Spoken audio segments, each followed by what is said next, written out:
That's a Riker line right there. He legit says that in an episode after interacting with a very hot woman. He says, I'll be on holodeck 3.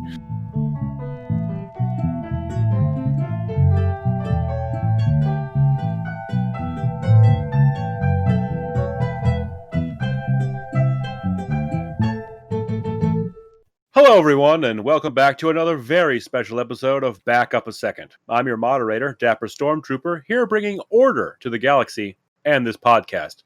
As always, I'm here in our stunningly medium fidelity, semi-boosted Discord server with my co-conspirators, fabulous fighting fish, chomping at the bit Tchaikovsky, and of course, bravest podcaster Krista. Tonight we'll be suffering through episode 6 of the CBS trash hit Picard, currently receiving a 70 from TV Guide, and, well, some of us are kind of starting to like it, so a 5, maybe? Out of 100? All the way up to a 5. Yeah, let's go with that. Let's do a 5. But anyway, if you haven't already tuned out, tune in, throw your leg over the chair, sit down, and prepare to figuratively euthanize your loved ones as we throw away our Rubik's Cubes in favor of the impossible box. Take us away, Tchaikovsky. Eugenics. The impossible box? The impossible box. It's so impossible. That's what it's called. And it's a metaphor, too. I don't want to know what it's a metaphor for, because my mind is in the find gutter. out. So is everybody else watching the show right now. Yeah, pretty much. The story so far. We're reminded that Picard recruited Elnor to join his quest, specifically because Picard is very, very old and Elnor is young and strong. We're also reminded that Raffi completely crashed and burned when attempting to reconnect with her son. But she did get to meet her grandbaby mama. That Great way to put parses, that. that checks out. Yeah. I actually forgot about that part, so thank you. We're also reminded that a rescued Bruce Maddox confirms to Picard that Soji is on the artifact. Mm-hmm. We see Soji asking Narek if he is in the Tal Shiar, and then gives him a wide opening to continue gaslighting her when she asks, if you were in the Tal Shiar, would you still lie to me? And he says, yes, I would. And then finally, we see Narek talking to Narissa, or not Rizzo, saying that they can't just kill Soji. Not a They need to find out where the rest of them are first. And that brings us into our intro. It was a dark and stormy night. Really? We see a long, we see a long hallway lit by occasional flashes of lightning as seen through a small window at the end of the hallway. A young girl timidly steps out of one of the doorways, a fuzzy stuffed creature of some sort in her hands, and she calls out for her dad. Her feet creak across the floor as we notice a certain necklace she's wearing. She approaches what? Is it a very distinctive necklace? Oh yes, very. I mean, I would say one of a kind, but Obviously not. it's not that distinctive. Yeah. She approaches a door, which is left slightly ajar at the other end of the hallway, and she peers into the room beyond. Quietly, she pushes the door open, and we see a collection of pink orchids in the middle of the room. And on the far side, working on something that we can't see, is a man with his back to Soji. And as the man works, he kind of steps off to the side, and Soji sneaks in to the room along the inside wall, trying to stay unseen. There's another flash of lightning. The music swells, and we hear the man snap, Soji, as she gasps and wakes up. And we see present-day Soji. She's in her bed on the artifact. Do we recognize the man that was saying Nope. that? We never see his face. We only see his back. Was he, do you have any distinctive clothing? Like he wasn't wearing like a Starfleet Nope. uniform, was he? Just a dude. Okay. Just Not an electric sheep costume. It's a white shirt. That's all we get. White shirt. So present day Soji wakes up in her bed. Narek is also there. Yeah. He asks her if she's all right, and she tells, she says she had this sort of weird recurring dream. She keeps having it. Narek says it sounds like a nightmare. You want to tell me about it? And Soji is like, why? Because you care, or because you're endlessly fascinated with how my mind works? And they kind of flirt off of that a little bit. And That's Narek, awkward chemistry. Not flirty. God That's not damn it. flirty at all. well, because That's Narek's like, do I have to choose? And they pull the Yeah. sheets over their heads. And he says while he's kissing up her neck, he's like, I want to know every little thing about you. And Soji's like, but you think I'm an imposter? And Narek says, no, I never said that, but I do think you're full of secrets. Soji's she rolls her eyes and she says, this is the best part here. She says, Romulans love secrets. They think everyone's hiding something. And Narek says everyone is hiding something, whether they know it or not. Chalk up another piece of evidence to a future point that I will make at a future time. You are really building up that case. Yeah, man. That sneaky. I don't have to try very hard. So Soji then asks Narek what he's hiding other than his job description. Know what I mean? Narek chuckles at that. We all know he's Tal Shiar. And Soji mentions... Or is he double secret KGB? Well, I mean, if you're double secret KGB, you're also Tal Shiar, because that's the front. Oh, right. That's right. The Tal Shiar is the front. Yes. They're just the regular KGB. Right. Got it. Soji asks about Narek's true name. Ooh. That's a mood killer, because Narek lowers the sheets, sits up. He's like, my what?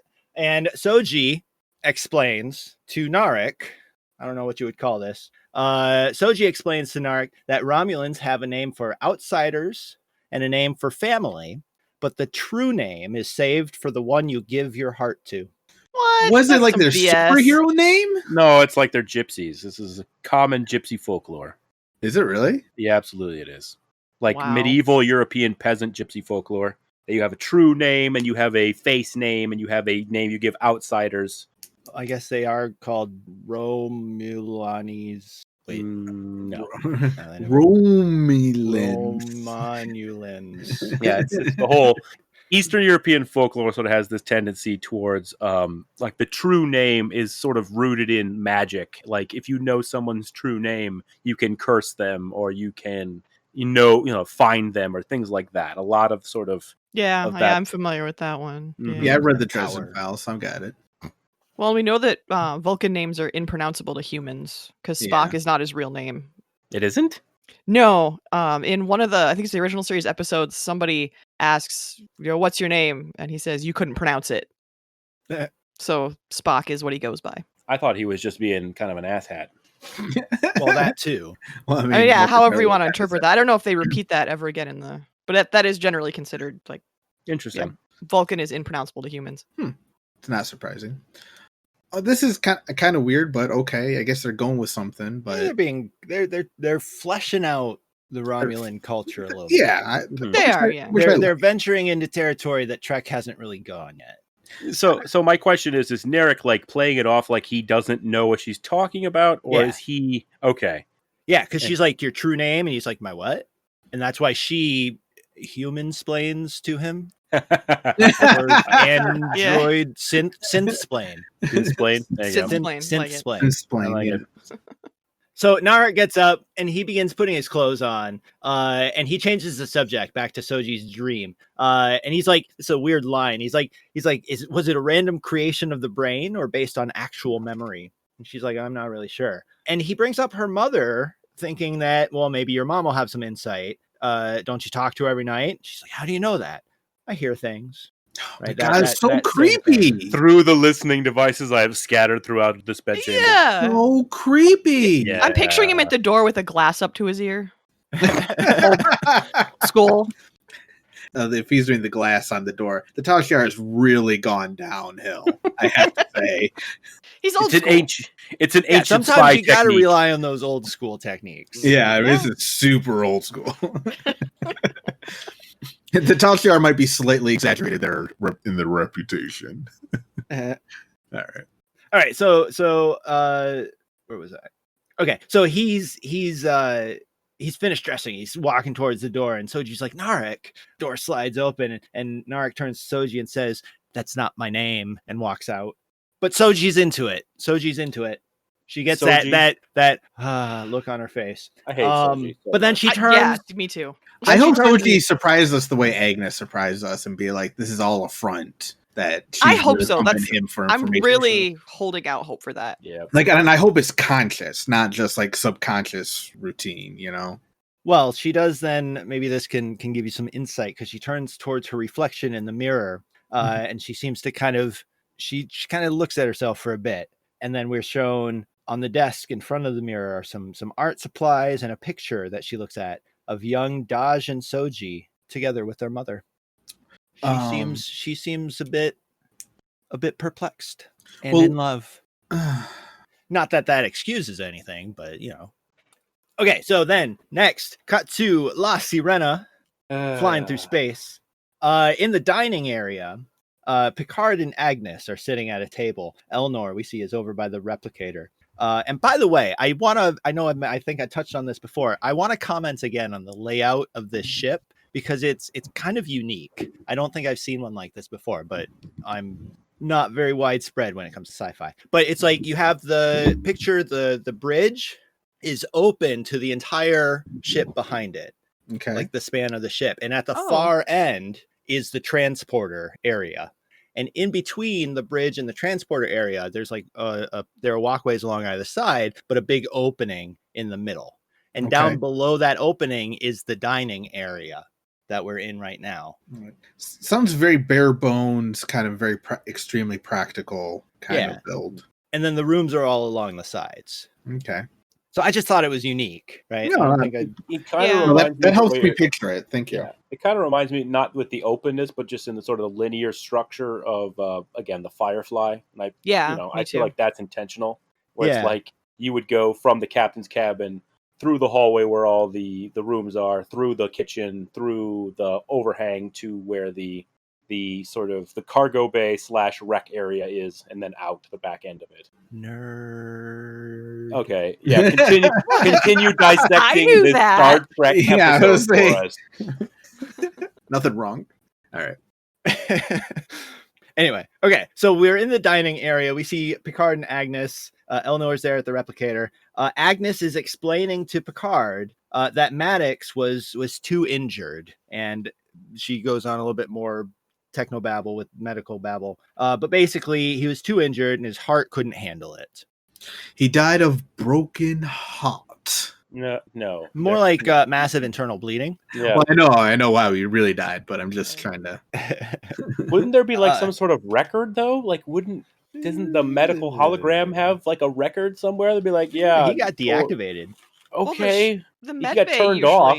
Yeah, the med bay usually keeps a record of things so that you can go back and look at it. You know what? Right now. Yeah, I'm kind of willing to kind of let this play out that somehow she covered her tracks at least a little bit of, she deactivated the hologram and no one else has talked to the EMH yet. And that maybe when somebody actually does talk to the EMH, that's how she's going to be found out. Like that's believable to me. Okay, that's fair. Well, the EMH wouldn't be suspicious though, but someone else talking to him might get. Yeah, and he says, "Well, I didn't examine him," Right. Why wouldn't the EMH get suspicious? I mean, does he have that programming? They have personalities.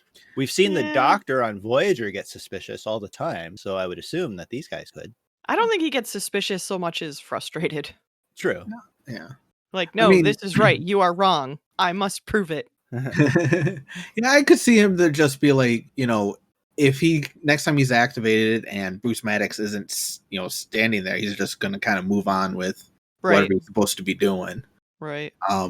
But when somebody asks him, well, hey, cause of death for Bruce Maddox, I didn't examine him. Maybe we'll find out. Yeah, that's what I'm thinking. So. Yeah, okay, let's move on. I apologize for sidetracking, yes. But yeah, maybe there will be an explanation later. I hope so. So, as Agnes is explaining this, we do see that she gets just a quick flash of, we get a quick shot of Agnes watching Maddox die. And then we're back in the dining area. Picard's like, this is hard for you. We get another flash with alarms beeping. And Agnes says, harder than I could have imagined. Then she changes the subject to Soji and the artifact, asking that Maddox, that's what he said. And Elnor joins them and says, what artifact? And they both just kind of look at him. And then he says, Elnor says, well, maybe that's none of my business. I should outbutt. Outbutt? Outbutt. Oh, I get it. Yeah. And Picard's like, no. Picard tells him the artifact is an abandoned Borg cube. And Elnor's face just lights up. He's like, Borg? Like 7 of 9? Picard says, no, not like her at all. Oh, God. This poor kid is just up and then back down. And then Agnes brings up, she's like, well, Maddox sent Daj and Soji to investigate the synth band. Why send her to the artifact? Hey, who asked that? Agnes.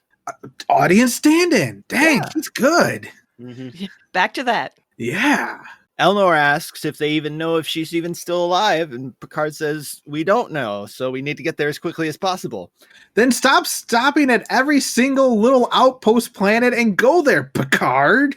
He's had He didn't- reasons. He didn't know where she was before. Yeah. Well, I know, but Right? he didn't need to pick up Elnor. Yes, he did. Dude, every party 'Cause he needs a Romulan promised. ninja, a Romulan samurai. He was a prisoner He was not a prisoner. to the promise. Yeah. Yeah, just pick up a naive kid, hand him a sword, and unleash him into an unsuspecting universe. But it's okay because he's naive by training. Uh-huh. Does anybody else want to see like a remade version of Up with Picard and Elnor now? That's kind of where my brain went. Someone draw that, please. Yes. Yeah. I'd pay to see that in the theater. Mhm. Yeah. Agnes can be the dog with the collar. Oh. Wow. Are all the Romulans the evil dogs? Yeah, the with helmets. Yeah, the Yeah. helmeted secret double KGB. Oh, yeah. That checks out. And Commodore O is the bad guy. Oh, yes, that's perfect. Yeah, I mean, storyboard it. Well, let's get it done. All right. Next time, I'm back up a second. So Elnor observes that Picard is not looking forward to going to the artifact, and Picard's like, no, not at all. And he explains that his last visit to a Borg cube wasn't voluntary. I mean, is any visit to a Borg cube ever voluntary? The Well, very first mean, one was. Yeah, when they first encounter them. And all those people Yeah. living there, and he's about to make one right now. Yeah, so Well, no, I mean, Picard was actually, I don't think Picard was Actually. ever actually willingly on a Borg cube because he would have sent Riker on the away mission. Yeah. And they encountered the Borg babies. That was the only time I What? think he ever saw Borg babies. Yes. The what Borg to the what now? Wait, You Borg heard that babies. correctly. back up a second. Yeah. You don't remember that? I completely forgot seeing Borg babies. Yeah, Have you they're- finished they're your like- Voyager walkthrough or watch through? No, I'm almost they done in with Voyager season too? 4. I thought it was Oh, the so you're not in, really into Next the Gen. thick of the Borg stuff yet. Getting there. I mean, they encountered species 8769305. 305. What the? I'm looking at pictures of these now. Did you look up Borg babies? I did. Borg I regret that. Were they in the first Borg episode ever? The Borg babies? No, I thought they were. I thought they were in. were they? I thought so. Oh, is that the one where they? Yeah, maybe it is. Where Q puts them in there? Man. And we'll look that up. Anyway, Yeah, Q who. I looked it up. Oh, okay. so yeah, Picard looks obviously stressed out by talking about the Borg, and so of course Agnes chooses that as the perfect time to pipe in and starts explaining that to Picard that they called him Locutus of Borg. They injected him with nanoprobes. They grafted him with synthetic parts, assimilated his mind with theirs, and then she kind of stops and is like, "The Borg are mandatory reading in my line of work." It must have been awful. Okay then. That's one way I'm to put kind it. of like, as much as she's into the so cool captain guy, I'm kind of like, for just naiveness, her and Elnor, I feel like they need to be a couple now and just go skip off in some flowers somewhere. Elnor wouldn't know what to do. Yeah, I know he wouldn't know what to do, but then again, neither would she. Apparently, she doesn't know anything about pop-up ads, she knows how to murder a dude, but so does he. That's just it. Very She specialized. he knows how to- talent. No, correction. She knows how to turn off life support. Yeah, that's straight up murdering a dude. Yeah, I know, but still. Yeah. Pushing a My A button. very specific type of murdering. My point stands. There's got to be It's an some easy overlap. kind of murder. Yeah. Hey And kids, that's a if very you want to know an disturbing Borg easy baby way to picture murder that, someone, Krista, you just posted. What? That's a very disturbing picture of a Borg baby. I think it's cute. It's slightly more disturbing in Voyager. See, yeah, he's got a little helmet. I know. And That's what's so into his disturbing pacemaker. is that it's kind of a cute baby, but he's a Borg and he's got like the cybernetics. Just Mhm. my brain is just wigging out looking at that. Yeah, because they Like- found a nursery when they were on the ship. That's just it. It's just I'm thinking more. Muppet Babies. I'm like Muppet Babies, and now they're all assimilated. I don't know. Simulated Muppet babies. Yep, Oh. pretty pretty much. No, I want to see a picture of that. So yeah, Picard looks obviously stressed out by talking about the Borg, and so of course Agnes chooses that as the perfect time to pipe in and start explaining that to Picard that they called him Locutus of Borg. They injected him with nanoprobes. They grafted him with synthetic parts, assimilated his mind with theirs, and then she kind of stops and is like, "The Borg are mandatory reading in my line of work." So Agnes, trying to cover her tracks, reminds Picard that this cube is disconnected from the collective and it's under Romulan control, right? So they're being de-assimilated and all that. Maybe they've changed. Okay, so And Picard. So officially, the Borg cube is under Romulan control. Yeah, that's Okay. been established. Well, I didn't fully understand that. It sounded like more as a joint feature where there was, like you said, there was an institute and a there's the Reclamation Project. Yeah, which is operating through permission through a treaty. We find that out later this episode. Okay. But yeah, the Borg cube is in Romulan space. Well, I know it's in Romulan space, but a whole neutral zone collapse. There's lawlessness everywhere. How the heck are the Romulans really staking a claim on this thing? I don't know. That's all they've got. Exactly. It's I questioned that too, but you can't be scattered to the winds and also claiming a huge galaxy important sort of. I don't know. There's a lot of Romulans. Maybe this is just one faction that's vying for influence. The Empire was pretty big, so they don't ever address this in this season. Okay. So I don't know. Okay. I'm shocked. So Agnes says, well, maybe they've changed. And Picard says, changed? The Borg? They assimilate entire civilizations, entire systems in the matter of hours. They don't change. They metastasize. Damn. Yeah, he's all passionate like that. So Agnes, second, didn't Agnes just get done saying Borg is required reading in her field? Why would she say something so stupid as they've changed? Because they're in a different situation now, and perhaps their environment is influencing who they are. I was going to go with more because she has the outlook of an academic versus naivety. Yes, and the naivety of a medical murderer, but of an academic. Yeah, that too.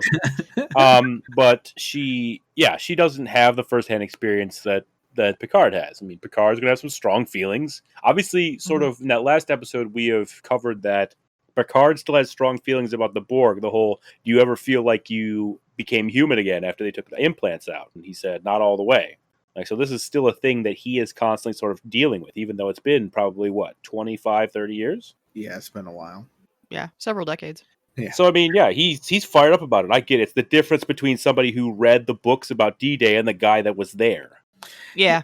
I mean, I get that, but the fact that she would say that the Borg have changed somehow. Maybe individuals can be reclaimed, but the Borg itself isn't going to change. Technically, the Borg are always changing because they're always evolving. Yeah, they're always assimilating new things. So that was why they were so hard to kill. But they changed from phaser shot to phaser shot. Yeah, that's not what I'm talking about. I'm talking about the nature of them and the way they assimilate. Oh. That's what we're talking about. I guess it depends on who they eat, but they are unlikely to change. Although there is that one Voyager episode where there's a Borg co-op, which is an interesting thought of a Borg faction that is less conquery. Anyone remember that? I'm trying. No, which one? I assure you, I do not. So there's a Voyager episode where they come across, it was like a Borg cube was disabled and all the people woke up no longer being Borg because they were disconnected. Oh yeah. So they had their own little collective. Yeah, but they were disconnected, and then they kind of as individuals were trying to survive but weren't thriving. And so Voyager comes across them, and there actually is kind of there is a version of a Federation faction of just say, hey, let's all get along and cooperate. And then at the end, they reactivate themselves to the collective to fight off, the people who aren't getting along. And they say they're the new Borg co-op, but they're not going to be all assimilating. And the episode kind of ends. Well, how long do you think that's going to last? Yeah, it's kind of an interesting question. I always thought it'd be kind of cool to kind of revisit that there could be a Borg faction that is not objectively evil. Is there an objective evil, though? Wrong phrase of word. They aren't just evil by almost every single standard. You got to watch saying stuff like that around me, Dustin. Yeah, I know. You might set me off. Yeah, so that isn't unambiguously evil by almost every standard that we have. How's that? Is that a little more accurate? They metastasize. Anyways, Anyway, back to so- board Moving babies. on. I mean, Picard- board Muppet babies. I mean, Agnes. Picard excuses himself and leaves the room. And Elnor turns to Agnes and says, he can't see that you're also haunted by something you'd like to forget. Agnes turns and gives him this look, this kind of cold look, struggling to conceal her anguish and guilt. Elnor says, was I inbutting? Agnes says, that time, yes, and gets up and leaves. Ooh, all right. Cut to Picard. He's in his study. He walks over to the window, struggling to maintain his composure. And then he calls, after he calms his breathing, he calls for the computer to search for the following keywords: the artifact, the treaty, the Borg. He walks over.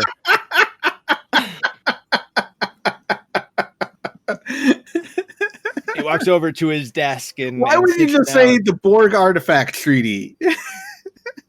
No, he's cross-referencing. I know. Yeah, cross-referencing every single treaty, every single artifact, and everything you know about No. Borg. The artifact. Capital T. All those He goes and articles. sits down at his desk, and onto the hollow screen, he begins sifting through some images. We see an image of the derelict cube. We see an image of a council of Romulans sitting at a table, but we only see like half the table, so I don't know who's sitting on the other side. Okay. We see a Borg drone. We see Borg Hugh. Yeah, all right. And then we see adult Hugh as he looks today. Okay. And Picard's impressed. We get a quick shot of what I assume is Paris, since we see the Eiffel Tower. Or Vegas, one of the other. Or Vegas. I have that written down here too. We're being very clear here. We see a couple quick views of the reclamation process. And then he stops on an image of Locutus, as seen on the Enterprise Bridge main viewer. See, now why did Locutus come up? Because that has nothing to do with the artifact and the treaty. It's And because the Borg. the algorithms still recognize that it's Picard, and this came up in the list of suggested images. It's like it's personalized Google. Are you looking up pictures of yourself as a Borg? Does this help? Are you Googling yourself again, Picard? It looks like you're Googling yourself. Can I put in a Borg keyword for you? Now, here's what's interesting about this image. Because from Picard's point of view, the image is flipped. So normally the image would have Picard or Locutus's implants on the right side of his face. Mm-hmm. But from Picard's point of view, the implants are on the left side as the image is facing Picard. That's weird. Right. So the image is left side. Well, the reason that it does this is because the camera, our view, meanwhile, is slowly panning behind the screen. So it lines up and the image of Locutus superimposes over Picard's face. That's his reflection. Wow. Yeah. It's so artsy. And he puts his hand up to the side of his face, feeling for, there's nothing left there of the implants. Cut to black. Wow. Opening credits. My God. This is almost 9 minutes into the episode. Wow. And Yeah. we're just getting to the opening credits. I haven't seen intros that long since Battlestar Galactica. Ayo. No, that show it would often have like really long intros where you'd be like 10 minutes in, all of a sudden it would start playing like the intro music. You're like, wow.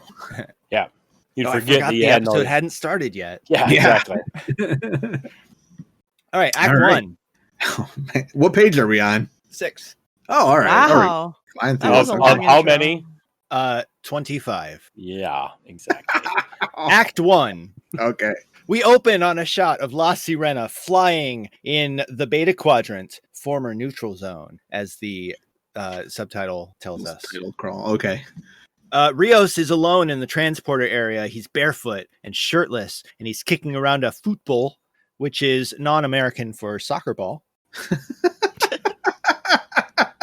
He's playing hacky sack with the football, Wow. or What- the soccer ball, I should say. Oh, That would be called dribbling, I believe, but okay. Hacky go on. sack, as we call No, it. no, here not heck. in- Yeah, in Michigan. yeah. Dribbling in soccer is staying on the floor. No, yeah, he's bouncing around, balancing on his foot, like doing fancy moves, bouncing off his head a couple times. The third time he actually misses, and he just kicks the ball off in the corner somewhere. He turns away, breathing heavy. He's so tortured. He turns back to see Agnes standing there holding the ball. Like a creeper. Apparently she couldn't sleep. Well, he's like, "Did I wake you?" And she's like, "No, I couldn't sleep." And so she asks Rios why he likes it out here in space. It's cold and empty, and it wants to kill you. We're at this again? She's really bad at small talk, and she's trying for some reason. Just wait. Rios offers her a drink from his flask, and she accepts it, taking a swig. And then Rios is like, "You and Maddox were pretty close, huh? Look, if you want to talk about it," right? He offers, "if you want to talk about it or tell me anything, I'm here." Agnes steps in and starts kissing him. A beautiful love theme begins to play. It's like a love theme version of the main title theme. Man. Really? And then Agnes drops the ball, and it bounces away as they continue kissing. Oh, I thought it was gonna be a metaphor for she says some kind of mood killer. You see, I set you up for that. You did. Played me like a fiddle, Brian. It's like Ryan Johnson, undermining expectations. Undermining? Okay. Subverting. Same difference. Sure, why not? And anyway, and then they briefly break apart, and Agnes, looking at Rios, she says, "I've never slept with a captain of anything before." No, she did. She's got to get her needs met. That's what she says. So boring out here in space. They get a chuckle. Rios says, "Well, I recommend it." He takes her by the hand, but then she hesitates. And Rios pauses, and Agnes says, "You see, I have a superpower. I can sense mistakes while I'm making them." Rios is like, "That's not much of a superpower." No, it's useless. They have an awkward moment, and then Rios again invites her to tell him how she's feeling. And she says, "Hollow, hopeless, lonely," looks into Rios's eyes, "afraid."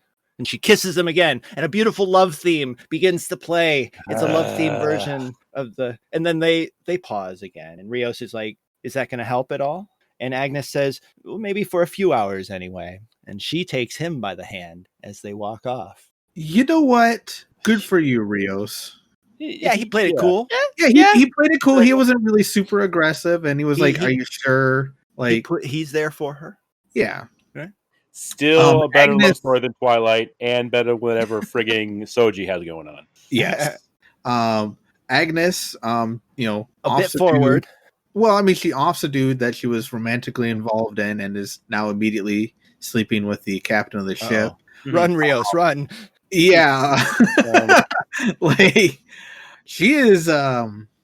Man, I cannot wait to see what her motivation is, because I might join you guys and change my opinion a little bit on this series. Bump it up to a 7, maybe a 7 out of 100. I'm still at like a 2. Okay. Adam, is your theory that she's a demon?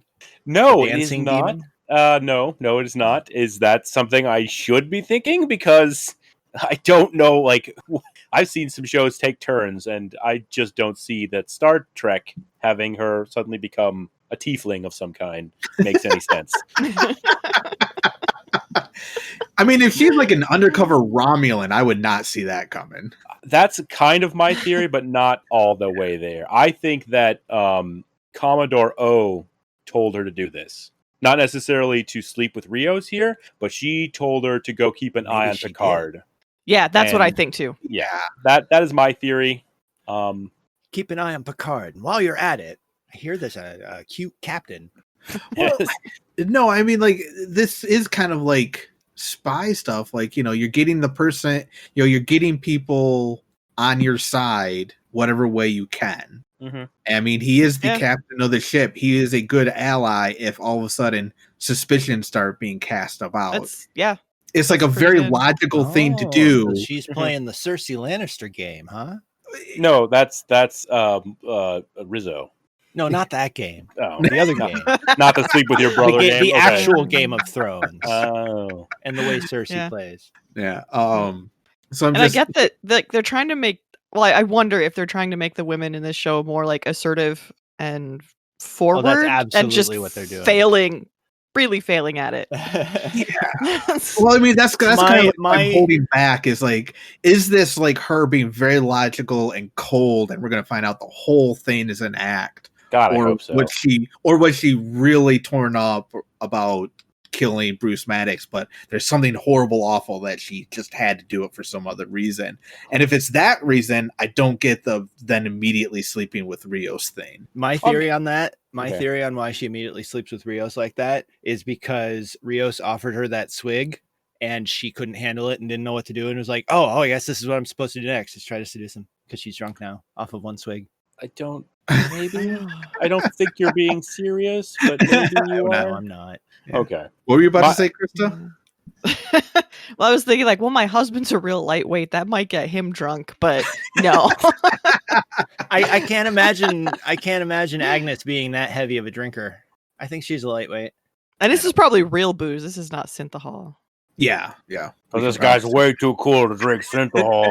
Yeah, sure. There you go. Speaking Only- of Narissa and Narek, Oh no. we see Narissa playing with a sort of a wooden Romulan Rubik's cube. Like that's it's like got little wooden tiles with little Romulan symbols on it, and he's like turning and twisting and stuff, just like you would with a Rubik's cube. Okay, Or so Narissa symbol is. set of colors. Okay. Yeah. And then she's in Narek's room, and Narek walks in and is like, "That's mine. Give it to me, right? You're gonna break it." And in the conversation, we learn that Narissa just sees this thing as like a toy. Narek says, "No, it's a tool. It helps me think." And then we learn that It's a Fujit cube.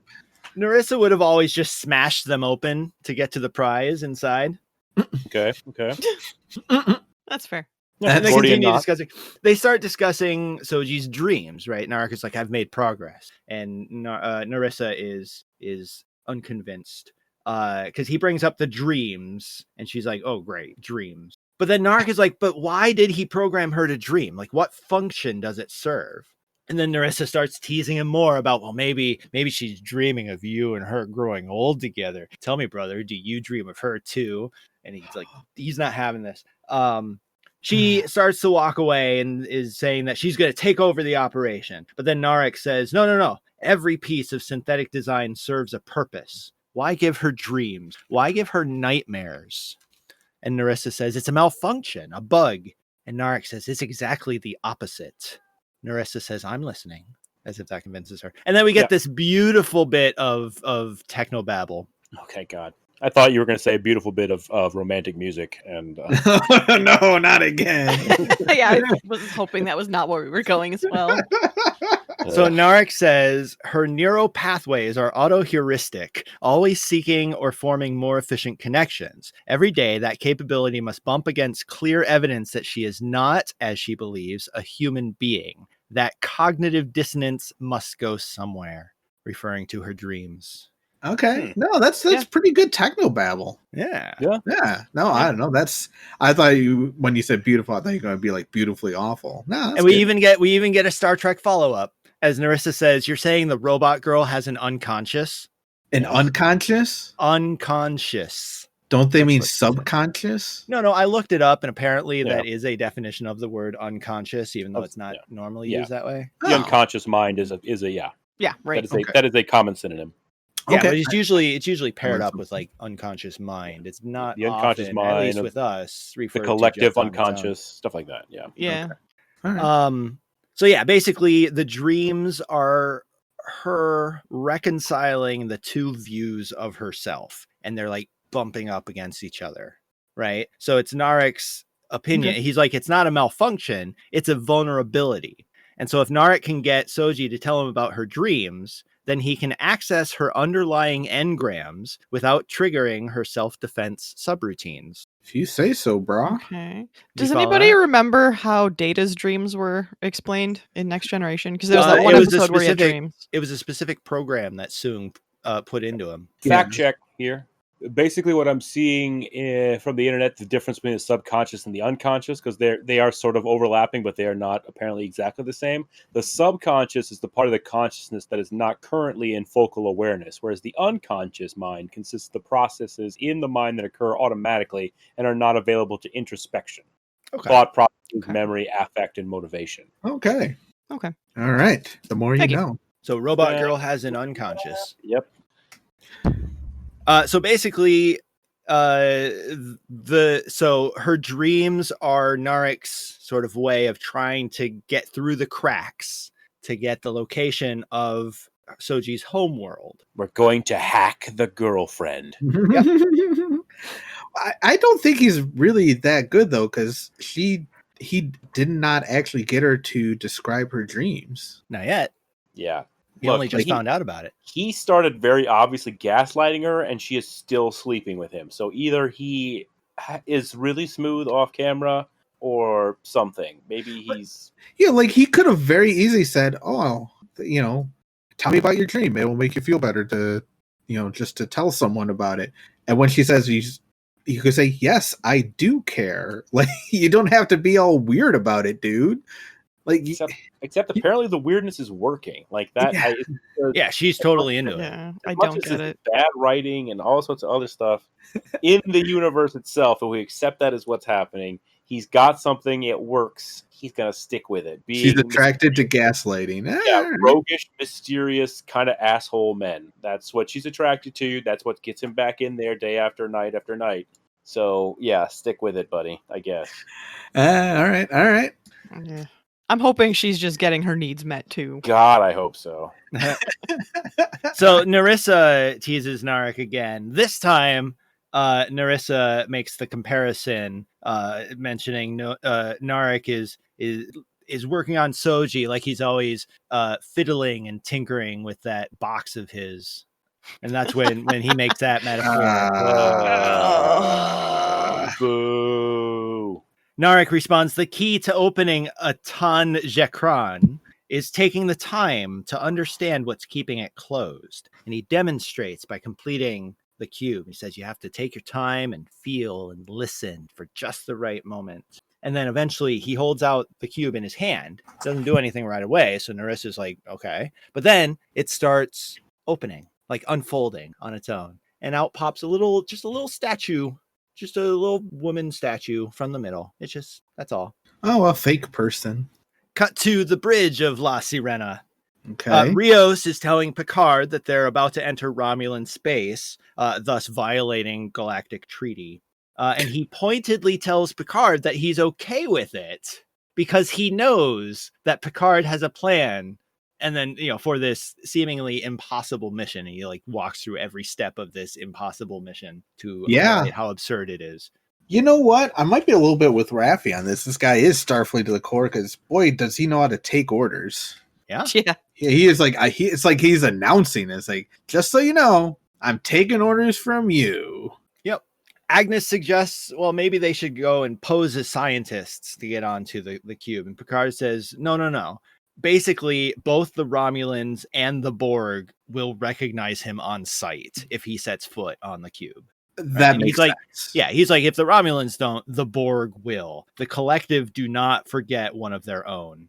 Okay. And then Picard suggests doing it the Kawat Malat way by being perfectly open. And Elnor says that is the Kawat Malat way. Thanks, Elnor. Thank you, Elnor. Yep. Yeah, we get an awkward pause where we get a couple quick shots of Rios and Agnes and Elnor glancing between the two of them. I'm going to change my my up thing. I want Agnes to be the kid now, and Elnor is the dog. Yeah, I am the dog. Truth. He's the Data of this series. Yeah. So we get a couple quick shots of Rios and Agnes glancing at each other, and Elnor glancing quickly back and forth between them. And Elnor just outright says, "The obvious tension in between you makes me uneasy." Romulan samurai for the win. Yeah, I might steal that line. I like that. So Picard then explains about the reclamation project. And how it's operating independently on the Borg cube through a treaty. Okay. And so his plan is if he can get Federation diplomatic credentials as an envoy to the project, then the Romulans will be forced to let him meet with the director, which we know is Hugh. Okay. Rios asks, he's like, why would the Federation do this for you? And Picard Yeah, says they're because not. last time it went so well. Yeah, Well, right. Picard says they're not doing it for me. Cut to a couple minutes later as Raffi is now sitting at the console, bottle in hand. Oh, she back on the sauce? Yep. Oh. And she's telling everyone, back off, give me some space. Wait, Takes a where is hit. she? Where is she sitting? She's sitting at the communications console. Oh, the so bridge. she's like been there this whole conversation. No. That's why I said we cut to a few minutes later. So we cut Raffi to a is few now minutes there. later, and there's a new person sitting there. Yeah. This Because is Raffi's weird. been in her room this whole time. This is They were weird. going for a gag, Dustin. Yeah, it was a gag. Oh, Very it was It was obvious a sight gag. sight gag. 'Cause I'm Jump not going cut. to be the one who's talking to them. Smash cut. It's Raffi drunk at the communications console. Oh, okay. Smash. Keep up. And she also takes a big old hit from her snakeweed vape pen. Oh God. Yes. She's preparing to sweet talk. She the brought it Federation. with her. Like she was Of course gonna, she did. she was going to get clean, and then she brought it with her. I mean, she Just- could have replicated a new one. Yeah. Oh, Or yeah. she could have just went away from her meeting with her I love grand baby mama. I love that word. And just gone straight to that advertised snake pit and he just picked up some more supplies. Well, they're not at that planet anymore. I know, but when Oh, when they off were there. camera, when they were there, Okay. Yeah, that's right. directly after that scene, she would have just gone to the place where was advertised. Yeah. And got some more getting fucked up supplies. Or she brought it with her as a plan B. Like talk Yeah. about setting yourself up for failure. Yeah, that's not how you get clean. Just Yeah. for the single digits of people listening to this, that is not how you get clean. Don't do that. So Raffi calls her friend Emmy, who is a Starfleet captain. And as soon as Emmy pops up on the screen, she says, I knew I should have screened that call. Raffi laughs at her and says, you can't get rid of me. I know where all your bodies are buried. We get a quick shot of Elnor looking confused. And so then Raffi requests the credentials for Picard, explains, that what they need. And Emmy's like, no, I can't do that. Right. The situation's too iffy. Right. It's especially when Romulans are involved. It's too touchy. And she says that the Romulans have been in a 250-year bad mood. Raffi says she understands, but it might be a bit awkward when they show up there at the cube in 3 hours. Emmy is surprised at this. She's like, who authorized you to be out there? And Raffi says, Picard. Every part of that guy that's not ego is rampaging id. Picard What? raises his Back eyebrows. up a second. When did Picard get that reputation? Since the beginning of the series of Picard. Maybe he changed. Change. But even if he had changed since we even saw him in the movies, he's just been sitting at a chateau. Drinking a lot of wine and brooding. Yeah, his id just rampage- rampage his id. around. Jeez Louise. So Raffi ends up convincing Emmy. And Emmy says, all right, 24 hours in and out. And then she says, Raffi, I tell you this as an old friend, never call me again, and hangs up.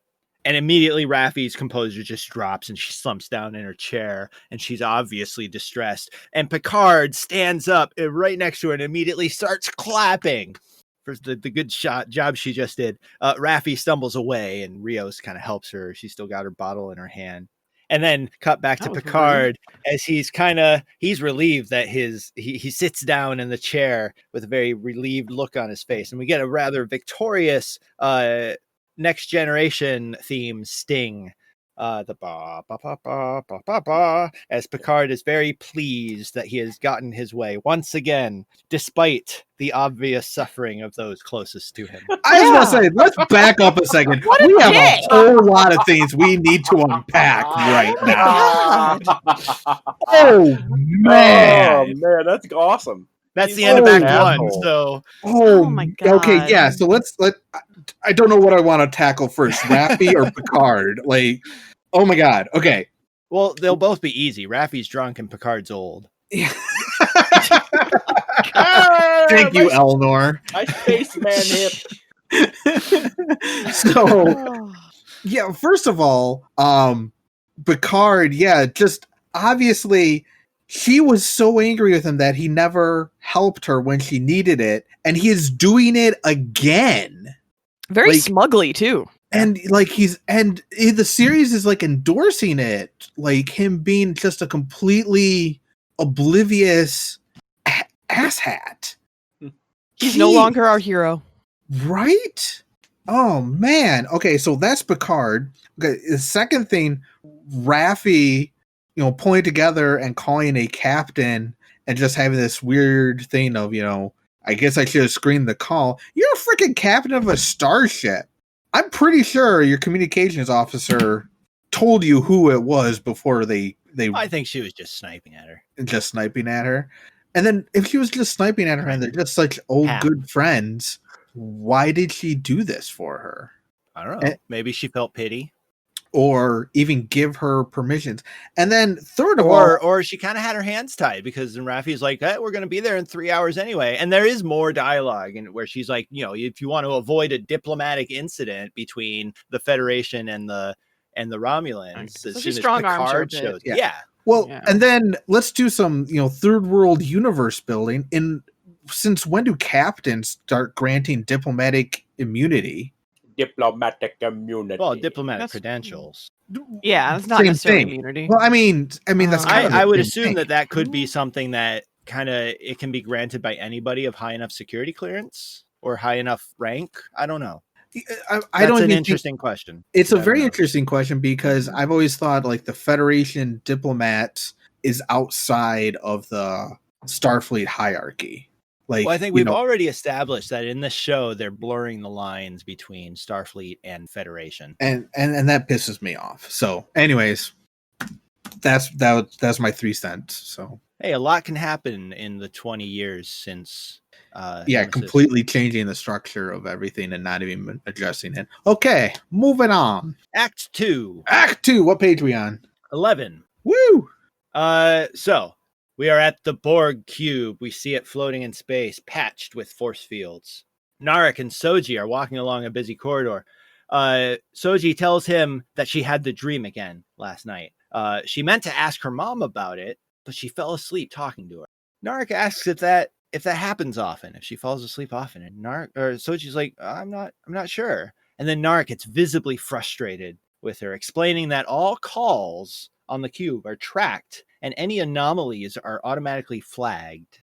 He goes on and says that each call to her mother lasts for 70 seconds. Every call, every day, 70 seconds exactly. Soji says, Soji says that's impossible. And Narek says, I can show you the logs. Cut to Rios walking Raffi into her room and helping her to her bed. Wait, back up a second. What is Narek's plan here? I thought he was trying not to activate her. Or is he trying to do more of that cognitive dissonance thing?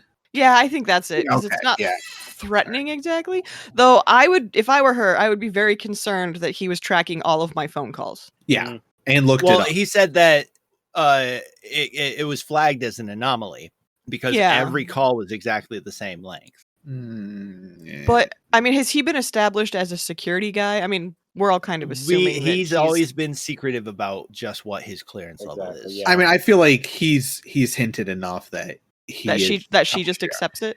Yeah, and she even asked him if he was Tal Shiar. Anytime she brings it up, his response is, "I hear things." Yeah, true. And as we know, she is just into this weird, mysterious act. So, yeah. So Rios has walked Raffi into her bed, into her room, helped her into bed. He puts the bottle on the nightstand and he sits on the edge of the bed. And Raffi confesses to him, right? It's like, how long have we known each other? Did you know I had a kid? Right? So she confesses to Rios that she has a kid and a granddaughter on the way. And then she says, in reference to the granddaughter, she says, it's nobody I'll ever know. And she rolls over and falls asleep. Rios caringly tucks her in. And in a moment of introspection, he says, no one gets all of it right, Raph. He grabs the bottle and walks out of the room. Okay. Well, I feel like Rios it might be a decent human being, the only one on that ship. Yeah. Well, Elnor. Elnor, man. Elnor. Well, no, he is not. He's a decent Romulan. He's not. Decent sentient biped. Sorry. Why you gotta limit it to bipeds? What about number one? What the hell? He's not on the ship. Yeah, number one's not on the ship that we know of. There are no the soccer ball, non-bipeds. The soccer ball. Was the soccer ball sentient? It's not stupid. What? Anyway. Moving on. We see Soji now in her room calling her mom.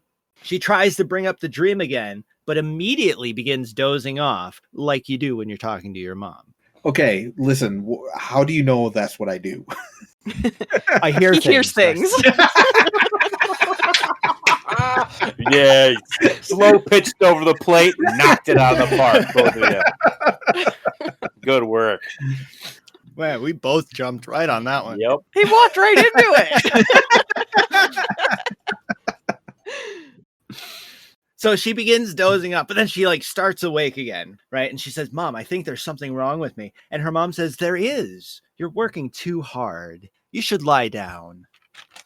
And then Soji begins dozing off again. And so while she's dozing off, she's fighting it now. And she's clumsily reaching around on her desk and she grabs like from a cup, an art tool, something sharp, I'm assuming, because she goes and stabs it into her hand. Ah. But it bounces off. What? Oh. And then the call immediately starts getting glitchy. It does that like movie glitchy call thing. Yeah. Yeah. And like kind of cutting mid-sentence. Her mom's going through a tunnel. Got it. And we get a couple blurry flashes of Soji, an image of her father, like the blurry face where you can't see his face. And then her mom again suggests that Soji lies down. And at that point, Soji finally passes out. And we get a shot of Soji asleep on her bed. And the mom looking on, kind of head tilted with this weird grin on her face as the hollow screen deactivates. Stepford Smiler, sure. Cut back to La Sirena coming out of warp, now at the artifact. All right. Rios is reading off. And we're finally getting together. Rios is reading off Picard's new credentials. He's going, I didn't write down the whole spiel, but he goes off on this long thing. Meanwhile, Picard on the bridge is struggling with brief flashbacks upon seeing the Borg cube. Wow. Agnes asks, we're staying on the ship. Everybody, Picard, basically. Rios confirms. Picard confirms. Elnor argues that he should go with Picard. Picard says no, and ultimately says it's either I go alone, or not at all. And he says to Elnor, no matter what, you do not leave this ship. Is that clear? Elnor purses his lips, gives the teensy tiniest of nods, and walks away. So I have two thoughts on this, and they're kind of conflicting. I got one more sentence. Oh, sorry. Picard looks out again at the cube, pulling Daj's necklace out of his pocket. Okay, go ahead. Okay, maybe three thoughts now. But I mean, the first one is, like, if you were trying to blend in, why not bring a Romulan? Mm-hmm. But on the second thought, You mean the most un-Romulan-like Romulan ever? Yeah, he'd have to keep his mouth shut. Yeah, but, I mean, they're Romulans, so they're probably used to that, if they're so secretive. And the second thing is just... but I kind of like the idea of him being a little more protective of Elrond and saying, stay on the ship. Don't go this way. It might be dangerous. Like, I kind of wish he would have had that. What's that? What the hell is the point of bringing him then? That was the whole point, was I need somebody with muscle.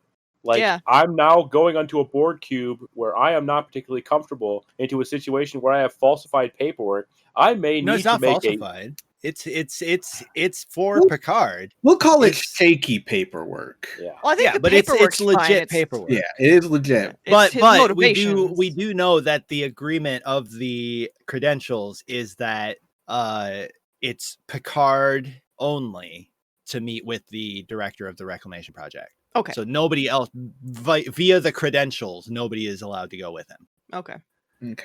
And that makes sense to me if this weren't a shaky thing going on here. Yeah. It would make sense for just Picard to go. Yeah. So I guess if that's the reason, then that's fine. There was a third thing that I kind of thought actually a little bit before. Having Picard deal with the Borg thing again is kind of... I feel like this is treaded space, just kind of like from a meta story perspective. Like, yeah, I do too. TNG addressed it. The movies addressed it. Why do we have to do this again? The argument that I would make is that it's trying to remain accessible to people who haven't necessarily watched all of Star Trek or all the movies or things like that. And so this is just we need to reinforce that this is a traumatic event for Picard. Even though realistically speaking, realistically talking about being assimilated and all that happy nonsense, realistically speaking, he should have had 20 years of therapy to deal with this by now. Yeah. But I think that's what it is. It's an accessibility issue from a narrative standpoint, where it's like we just need to remind them that this is a problem for him, and he's going to be dealing with it. And it's going to inform his actions while he's on the Borg cube. I don't think it's necessarily like retreading ground, because this is the first time Picard has been back on a Borg cube, isn't it? That's what I was trying to remember. Because like he fought the Borg in First Contact, Right. but he didn't actually go onto a cube, did he? Yeah, but he went on decks of the Enterprise that had been turned into basically a Borg ship. Yeah, but which would have caused for something as particular as the Borg collective, I don't think that would necessarily be the same. Our audience has a comment. He has been on the cube after that, impersonating Locutus. Oh, fact checker. Yeah, fact checker. Okay, working on it. Picard Anyway. impersonating Locutus. But anyways, I'm just saying. And as far as laying the audience, so I feel like that's already been laid down based on the way he's acting. That he's kind of having this was traumatic, unless you think your audience is stupid and really has to hold their hand. I mean, I buy it that this is traumatic for him to go back to the cube. I could see it being a little stressful, but having like I never questioned it when I was watching it. Yeah, it felt natural to me.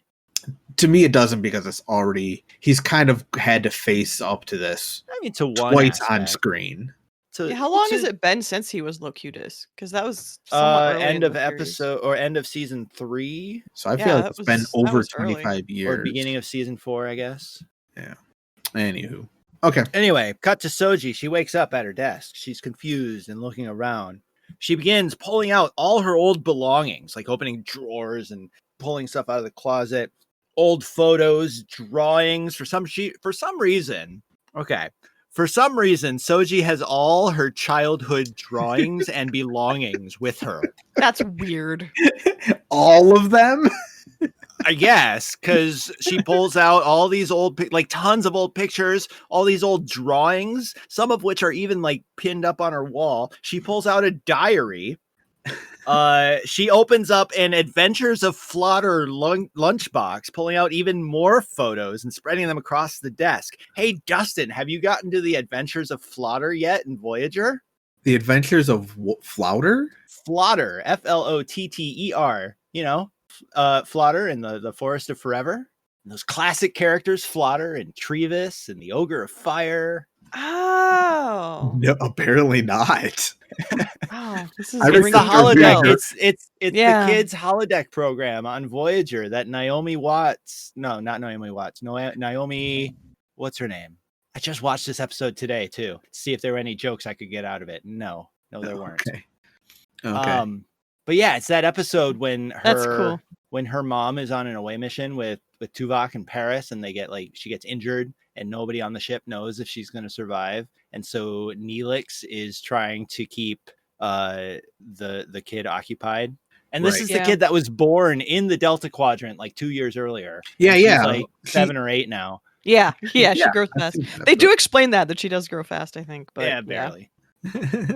She's anyway, half human. So she's got everything spread all over her desk. Yep. As to Locutus, all I'm finding is that I don't think it was Picard that was impersonating Locutus. There was somebody who was impersonating Locutus in Deep Space Nine.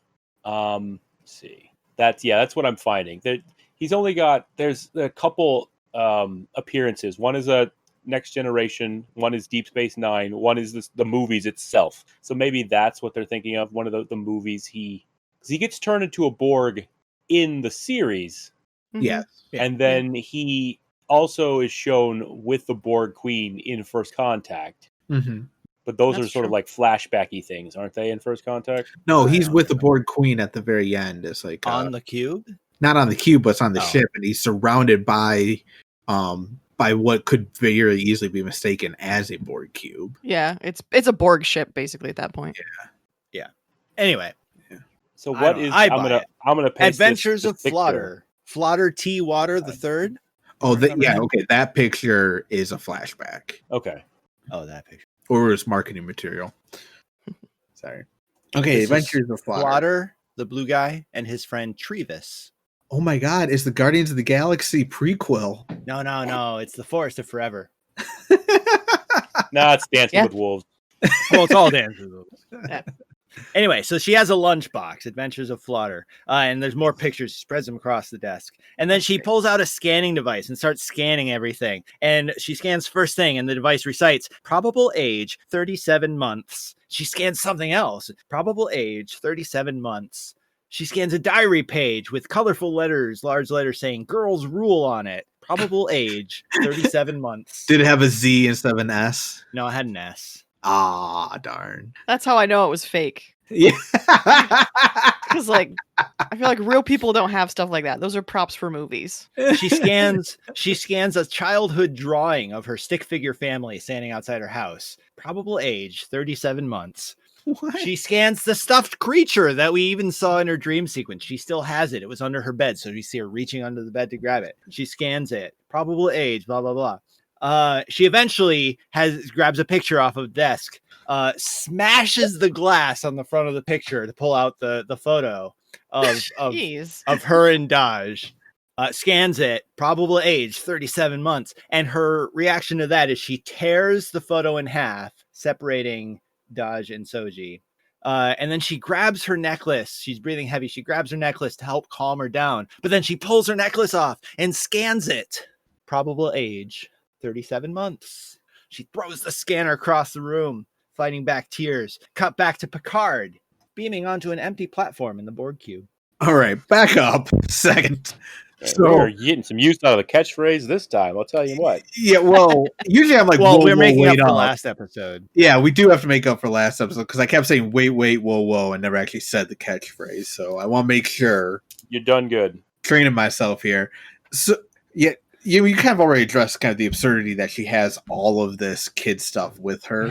Like everything. Like everything. That would be my first Yeah. hint right there. It's like I wake up and see all of my childhood belongings here with me at and my work like, yeah. in Romulan space. I'd be like, I'm an android, aren't I? or at least, you know, this is an artificial reality, right? Yeah. Like I'm comparing it to, because she does live there, but I mean it's not her permanent home. Yeah. So I'm comparing it to like when I did my study abroad. Yeah, I brought some things with me, but not Yeah. that stuff.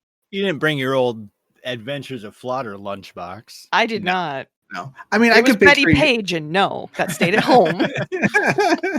I mean, I could picture, you know, a stuffed animal, a picture. I mean, maybe Sure. your childhood drawing of your family just for fun or something, like it was a joke or something. But Yeah, picture me and my sibling. Sure. yeah, but yeah, and all that stuff is kind of ridiculous. But it does make it kind of like adds to the mystery of they were like overcompensating, trying to give her feel like Yeah, like the girls' rule diary. Like, come on. girl diary. I don't mean, think people actually have those. Yeah. I mean, yeah, I also compare it as like a temporary arrangement of like a dorm or something like that. You're not Yeah. bringing all this superfluous stuff. Like, Yeah, like her quarters is just a single room. yeah, like, why do you have Yeah. all that stuff? You would probably be bringing scientific equipment and books and Like the useful scanner. things. Yeah, like the scanner. I wonder how the scanner determines age. Like, does the scanner program to know the radiological background radiation of everywhere you've been for the last 50 years? Yeah. In so like, lieu of I a mean- better description, I'm going to go with yes. I it's mean, like a like, universal translator. like carbon dating or something. Yeah, well, I mean, I thought carbon dating is based on background radiation. So you It's have to know what the complicated. background radiation is to carbon date something. It's a little bit more complicated than that, but we don't have time to go into that. But I mean, the point is, It's about It's planet-specific. isotope decay and stuff like that. yeah. So the point is, it's planet specific, though, right? Or at least, yeah, it should be planet specific, like radiation as from the sun and things like that.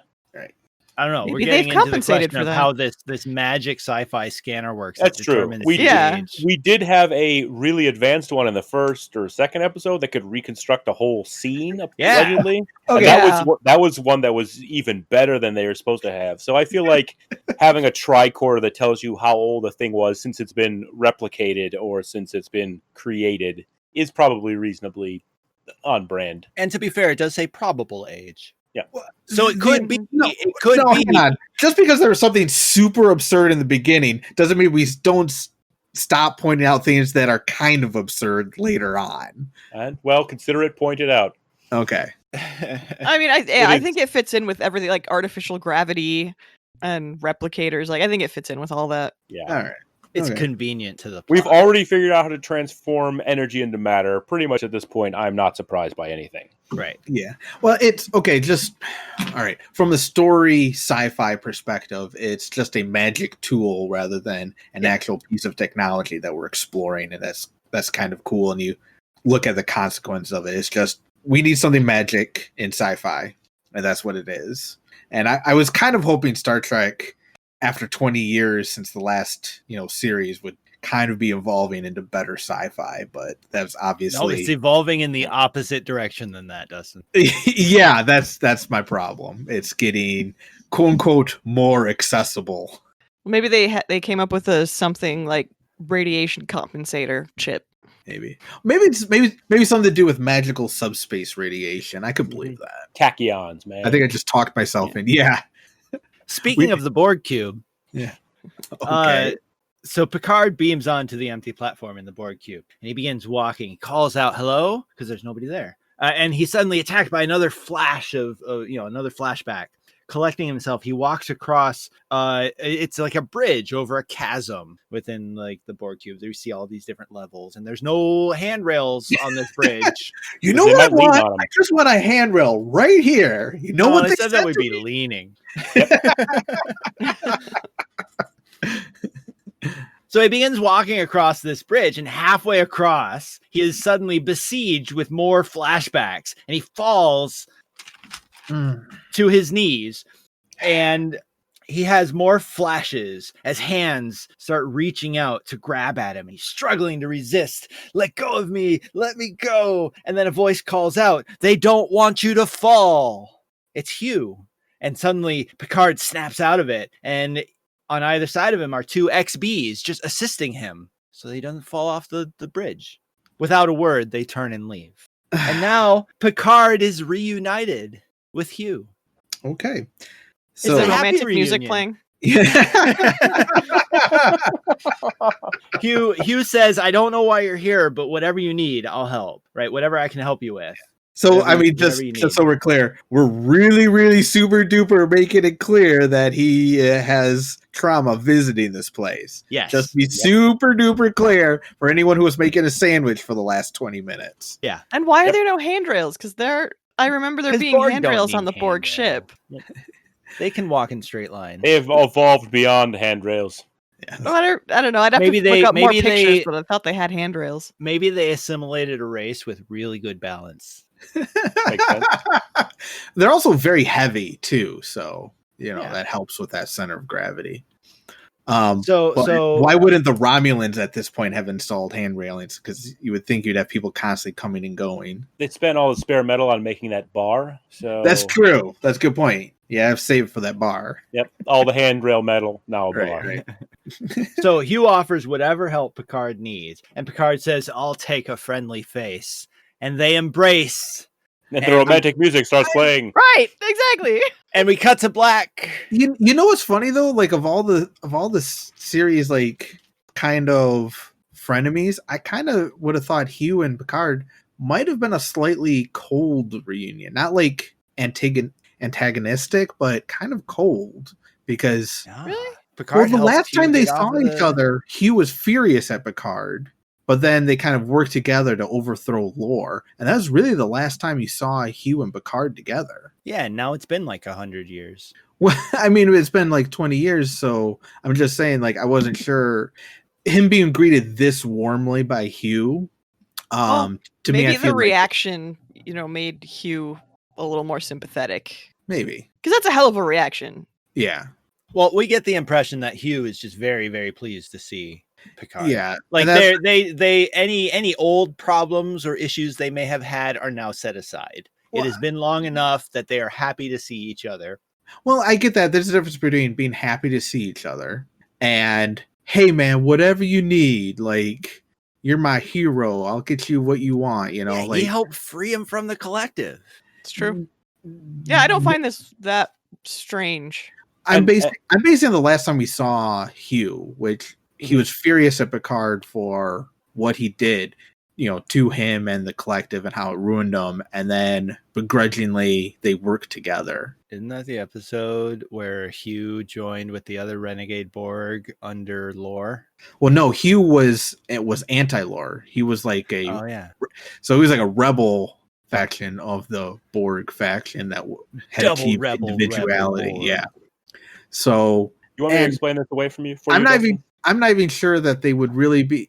I don't even know if they really work together because Captain Picard was in prison and he was actually working with the other members of Enterprise, so they didn't even work together. So it was he's furious at Picard, didn't even work with him directly. They probably barely know each other, but they still have that history.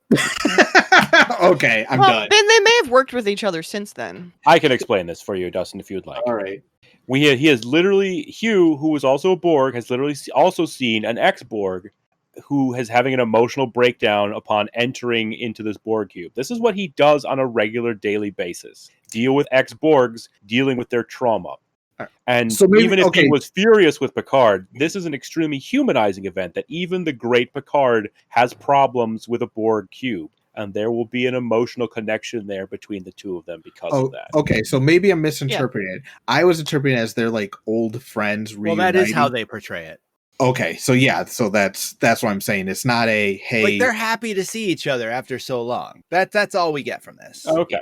Well, then I don't know. Then it's just bad. Apparently. No, I mean, it's been I get it. 20-some years. I'm assuming that Hugh has grown as a person. And this is an extremely significant point in time in Hugh's life that he remembers Picard from. Yeah. Okay, so I will say this is, I guess it's a matter of degree. I could say a friendly welcome, but this is like a very warm welcome. Like, come into my Mikasa Sukasa to me is like... Well, I think it might have been like a friendly welcome, and then given this very humanizing reaction, that just kind of amped it up a little bit. I don't know. To me, it seems it's enough to just say, "Hey, this was a very important time in Hugh's life that Picard was involved with, freeing him from the collective." Yeah. And so, of course, Hugh is always going to remember Picard fondly, regardless of what may have happened in the intervening times. I mean, that too. I mean, a lot of time has passed. Yeah. Yeah, I guess a lot of time are weird. And he's not a young man anymore, Hugh. He's matured. He's a middle-aged, face-scarred man. Cool. I know. Just the way it's being portrayed as old friends. I could, when I go to mind you, you're also going off of my transcription. Yeah. And well, I'm going from there's a difference between, hey, what can I do for, hey, good to see you. Hey, what are you doing in the area? Is there something I can do for you? Like, that is to me like how I greet an acquaintance I meet up with from high school. Okay. Yeah, but this is more than just an acquaintance you knew in high school. This is Jean-Luc Picard, the guy who freed him from the collective. Well, I don't even know if Picard really freed him from the collective. Begrudgingly. He got more friendly with Data and Geordi during that whole thing. Like, they're really the ones. Data and Geordi aren't here. On the next episode of Back Up Second, we're going to recount that episode of Next Generation. Obviously, it's going to require a long fact checking or corrections. Speaking of Corrections Corner. All right, we have reached the end of Act 2, and now, Dustin, I officially toss it over to you to begin Corrections Corner. Okay. Well, I actually have some slim pickings with Corrections Corner. I don't even know if I can really call these corrections as so much as things we discussed we weren't sure of, and I just want to confirm what it was from last episode, okay? Okay. All right. At some point, Adam, you and I were kind of making fun of the fact that they had a personal beacon on the planet so they could beam themselves through a shield, and you and I were like, well, that could have been useful, when you're visiting the Romulan planet. Mm-hmm. But as I was re-listening to the episode, I realized, no, 7 of 9 actually brought that device, so they didn't have it. Okay. So that was, very, so we weren't wrong. We just didn't know that was a new thing. Got it. Right. So that was correct. Another thing we talked about, how many years was 7 of 9 on Voyager? She joined the crew at the beginning of season 4, and so seasons 4, 5, 6, and 7, so almost 4 years. Oh, wow. again, this was something we were talking about, just affirming that it was 7 seasons and she started in season 4. So she was And on then- there longer than she wasn't. Yeah, yes, Okay. she was. I didn't realize that. For the majority of the series, yep. Yeah. Because they introduced her character at like the last episode of season 3, because it was like a whole cliffhanger thing. Mm-hmm. And then when some DS9 episodes. So the casino heist episode was called Bada Bing Bada Bang, season 7, episode 15. And then Brian, you said the only Hollow one you could remember was the Ala Moraine song. That was actually called the episode Move Along Home, season 1, episode 10, where some aliens from the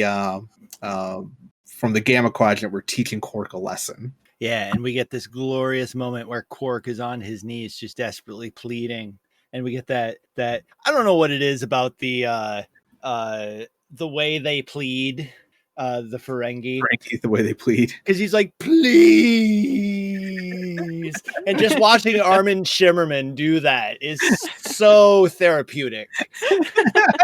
Well, is it because Armin Shimmerman as the principal from Buffy? Yeah, Yeah. Principal Snyder. Get Principal Snyder. Oh man, it's gangs on PCP again. So I did not write down the lyrics to the song that you were talking about, but yeah, it did start out Ala Moraine, something Ala Moraine, then 2 more, something like that. So yeah, good times. All right, that's Good and that is all I had for the corrections corner. All right, I have a couple rather disjointed things here. Okay, So last episode, I was talking about a ship that was flying into Free Cloud. That wasn't the La Sirena. That was just a ship. oh okay, Oh, okay. we didn't see it flying in. Okay, it was Right. It was another ship just to show the cityscape. Which makes sense, because why would you fly in when you could beam? Check. Yeah. Good point. Okay. Also, the question was brought up about Maddox and why they were kind of like it. The way we were talking about it, I realized you guys thought that they were just out in the open in the middle of the club making this deal with Maddox beat up on the floor. Yes. No, they started out in a booth. It was like a really big booth, big enough for them to be kind of standing around, or maybe they're standing next to the booth. I don't know how the actual spacing works out, but they're kind of off to the side, and the view is slightly obscured from the main portion of the club. No, that's kind of how I was picturing it, but Okay. it's still, to me, it's kind of open, like kind of like in a nightclub where you have that one corner that all the cool people are in. Yeah, But it is kind of off center, but it's not like pretty it's not like they were in the middle of the main floor. right, Really. not middle of the main floor, but it still feels like it was kind of open that someone could glance over and be like, "Hey, is there some dude just laying on the These ground?" are people who frequent a nightclub that's known to be frequented by gangs and criminals. Yeah, making I feel like shady it's deals. Jazzle. Mob. People aren't Oh, going to God. be turning their heads when things go down. I, They're going to yeah, that's think, what people would I take. should probably gunshots. ignore that Mhm. and go this way. Yeah.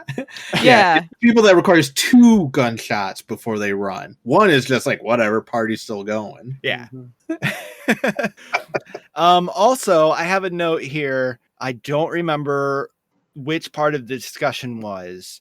All I have written down is that it's been 20 years and not 50 years since Nemesis. Well, I Only think you were 20, joking, or I do remember you saying something about it's been like 50 years since something or other, and I think you're purposely exaggerating it. Oh, I don't Well, remember. we were kind Like of I said, jumping I- around on time. Like we didn't know for sure. Yeah, but to be absolutely clear, it has been 20 years since Nemesis. Okay. Okay. Because Nemesis was 2379. All right, and this is $23.99. Okay, Yeah. cool. A couple more here. Earlier in this episode, I mentioned the young girl from Voyager. Her last name is Wildman, Wild and Naomi That's Wild, yes, that's right. not Naomi Watts, the actress. Yeah. And then my last one, I discovered that Data, in fact, did have a continuing correspondence with Bruce Maddox after Measure of a Man. Oh, really? In Data's day, it's established. All the narration that Data does in Data's day is correspondence with Bruce Maddox. Oh.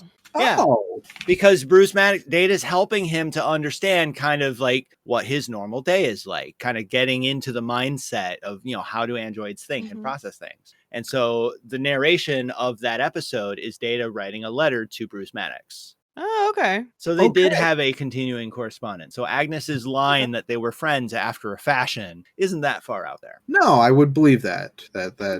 Okay. Yeah, because Data's not going to hold a grudge. No. And he was interested He's incapable. And he was interested in the research and to further understand himself. Very cool. No, great fact. That's good to know. Also, sorry, this is my actual last one, because there was a point in the last episode where I completely missed the opportunity to insert a pun. We were talking about the Borg, and Dustin said exposition. I should have said ex-Borgposition. That's all I've got. Oh, man. You know what? Bringing things up just so you can do a pun, I feel like that's the only rule I'm going to implement in Corrections Corps. You cannot bring up. You can continue 3 episode long arguments, but no more. I decline to acknowledge your authority in imposing that rule, Dustin. You can't stop him. He's disinclined to acquiesce to your request. All right. Anyone else have a corrections corner? Nope. No, I can't think of anything. All right, let's move along then. Act 3. Woo! Hugh and Picard are walking along the halls of the artifact. Picard at one point is startled by a door closing, and Hugh says, "Coming back is hard, I know." Right, and comforts him. And in the ensuing conversation, we find out a few things. First of all, Hugh is a civilian who volunteered to be the director of this project. He is free to come and go anytime he chooses, unlike the other XBs. Oh, XBs are being held prisoner? Well, they're just there at the cube, I guess. They're being rehabilitated. Yeah, to me it sounds like kind of like an asylum. Yeah. And then Hugh also explains to Picard that XBs are what the former Borg call themselves. And he says a new name can be the first step to a new identity. I learned that on the Enterprise. Because of the thing. Remember the thing? I remember. I remember. Despite this, Picard is still very uneasy around all the other heavily scarred XBs, and they're kind of looking at him as he walks past, and he like tilts his head down to kind of hide his face. And Hugh notices. He says, "No, this is not a Borg cube anymore. It's the artifact, and you are Jean-Luc Picard, not Locutus." And this comforts Picard. And so Picard begins to explain to Hugh why he's there. And he explains he's looking for somebody. Hugh recognizes Soji's name when it comes up. And he says, she's the girl sleeping with that creepy Romulan. Well, basically, he says, I have a hunch that she's in terrible danger, right? That's not a direct quote. Basically, that's the idea we get. And he then goes on, he says, he has a hunch, something about her, something about Picard coming out here, and something about the dashing young Romulan spy who showed up 2 weeks ago pretending not to be asking questions about her. So he's a terrible spy, man. Yeah. So much for double secret Tal Shiar.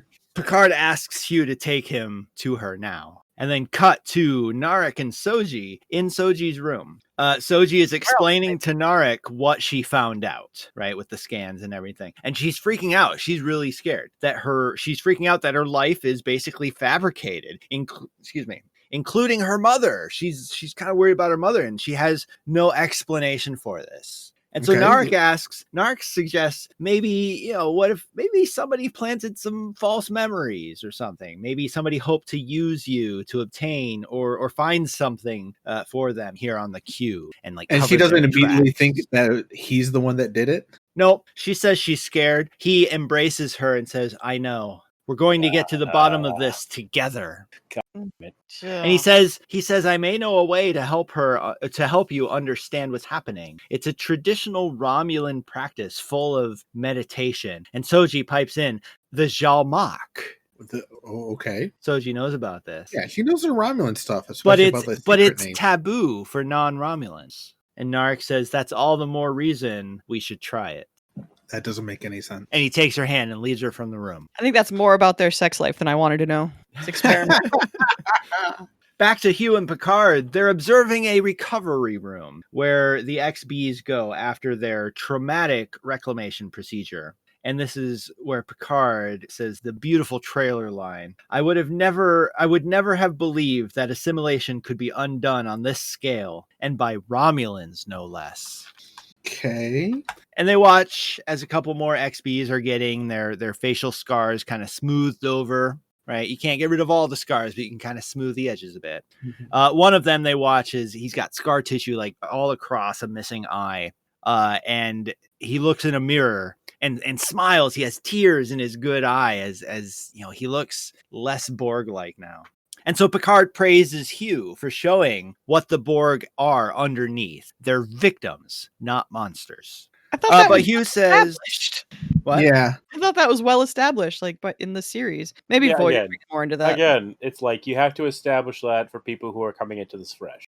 Yeah, but he's saying it like it is a fresh discovery. Well, rather because than- Hugh then follows up by saying that the XBs are still they're still the most hated people in the galaxy, as helpless and enslaved as before." And then leans in and whispers to Picard, "Only now our queen is a Romulan." Picard kind of grins at this, chuckles like it was supposed to be kind of a underhanded joke or something. I don't know. He does it very much looks like Picard just smiles and nods and then looks away. Only our queen is now Bad a Romulan. joke. Yeah. Yeah. Poor okay. taste. Yeah. Hugh then pulls out a device and says, "Well, it Wait, seems I have a Soji-" question. Did we ever have a weird flashback to Picard with the Borg Queen? No. So we don't need to establish. So we're not establishing for people that Borgs have a queen. That's already lore. Yeah, I know. That's Yeah, okay. I know, so- but people know but that because again. people know First Contact. I know, but to Adam's point of like we have Yeah. to establish this stuff. It's really weird the choices they're making of what to establish and what You not don't to. always have to reestablish everything. I think it's commonly accepted that the Borg had a queen. Is it? Like Yeah. if you don't know if you have to I mean, think of First Contact and Here's pretty the much the thing. whole second half of Voyager. No, here's the thing. If you have to have it reestablished that Picard was once a Borg, you don't think that's more they're not- common info than They're there's not- a Borg queen? I wouldn't call it reestablishing, more as reminding, and that's what this is doing. It's reminding that they did used to have a queen, but now Yeah. they're under Romulan control. Yeah, it's reminding That's you that what they're doing with this line, is establishing that. They're reminding us right now. Okay.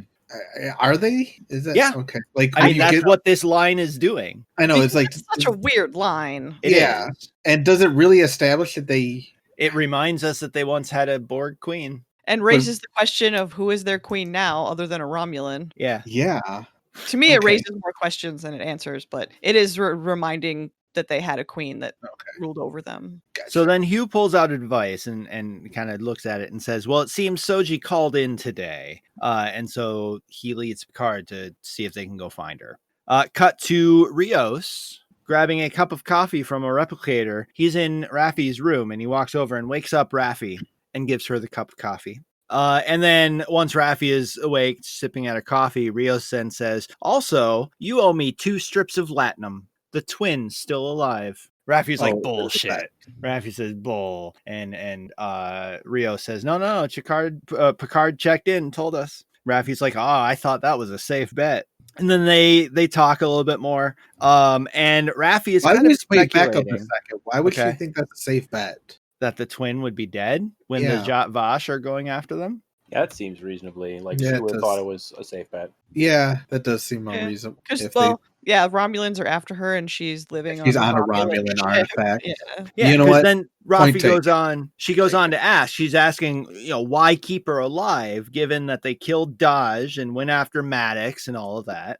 Yeah. Mhm. They must need her for something. And then she gets a sudden look of realization on her face. What does the Tal Shiar need from a synth? Raffi and Rios exchange suspenseful looks. Cut back to Narek, playing with his Romulan Rubik's Cube, as he and Soji approach a room which is guarded by another Romulan. Oh God, run, lady! In Romulan, the guard says, "Jalmak is not for round ears." And Narek in Romulan replies, "And a sub-commander's bars are not for idiots. You risk losing them." And the guard steps aside. Nice. Narek and Soji enter That the was good. room. That's good. Inside, we see this kind of self-contained room, where it's like it's an enclosed space within this other space that they came from, right? So it's a self-contained room, and as best as I can describe it, it has a sort of almost like an earth tone color, kind of a Japanese aesthetic vibe to it, where you have like it's not paper walls, but they're like curtains hanging along the sides of the room. And then the floor is all wood. And on the wooden floor is a dark pathway that meanders along around the room, ending in the center with glowing lanterns sitting at various points along the edges of the path. Narek says, first things first, take off your boots. And then he goes on to explain that, when Soji asked him the other day if he cared about her, he didn't answer because out there it feels too dangerous to show her. In here, it's safe to show her his true self. Okay, established trust. Got it. It's safe to be, Soji interrupts, vulnerable. There's a pause. Crayon, Narek says. Soji says, what? Narek says, my true name. It's Crayon. Soji eats this right up. She's into it. Yeah. Of course she does. And so she looks down at the beginning of the path, says, do I start here? And then Narek says, yes, the Yutmok.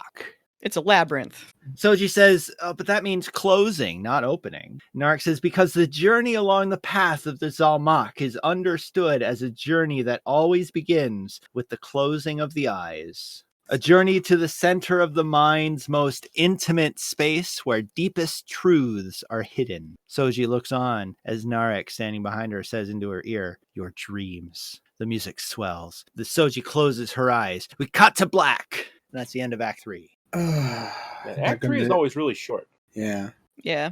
Well, I mean, traditional TV, the acts do get shorter and shorter. That makes sense. This was always also very front heavy with a almost 10-minute intro. That's true. Yeah, that was like 20% of the episode right there. I'm all right. So we're gonna go into her dreams or something like that. We already saw her dream. I mean, like this meditation thing. I'm wondering what's gonna happen. Act 4. Act 4. How many pages? 7. Woo! All right. All right. It was a dark and stormy night. Soji is recounting her dream to Narek as she begins to walk the path. Okay. She She walking explains the path with her eyes closed? Yeah. Okay. She explains that she can hear the rain as it hits the window, and she called out for her dad because she was afraid. Narek says, afraid of what? Were you afraid of thunder as a child? And Soji says, I don't really know. And she looks up at Narek when she says that. Narek suddenly says, eyes on the path, and she looks back down. Meanwhile, we see Narissa in another room observing a display screen where she can see what's happening in the room. And she's also tracking some sort of like maybe vitals or something of Soji.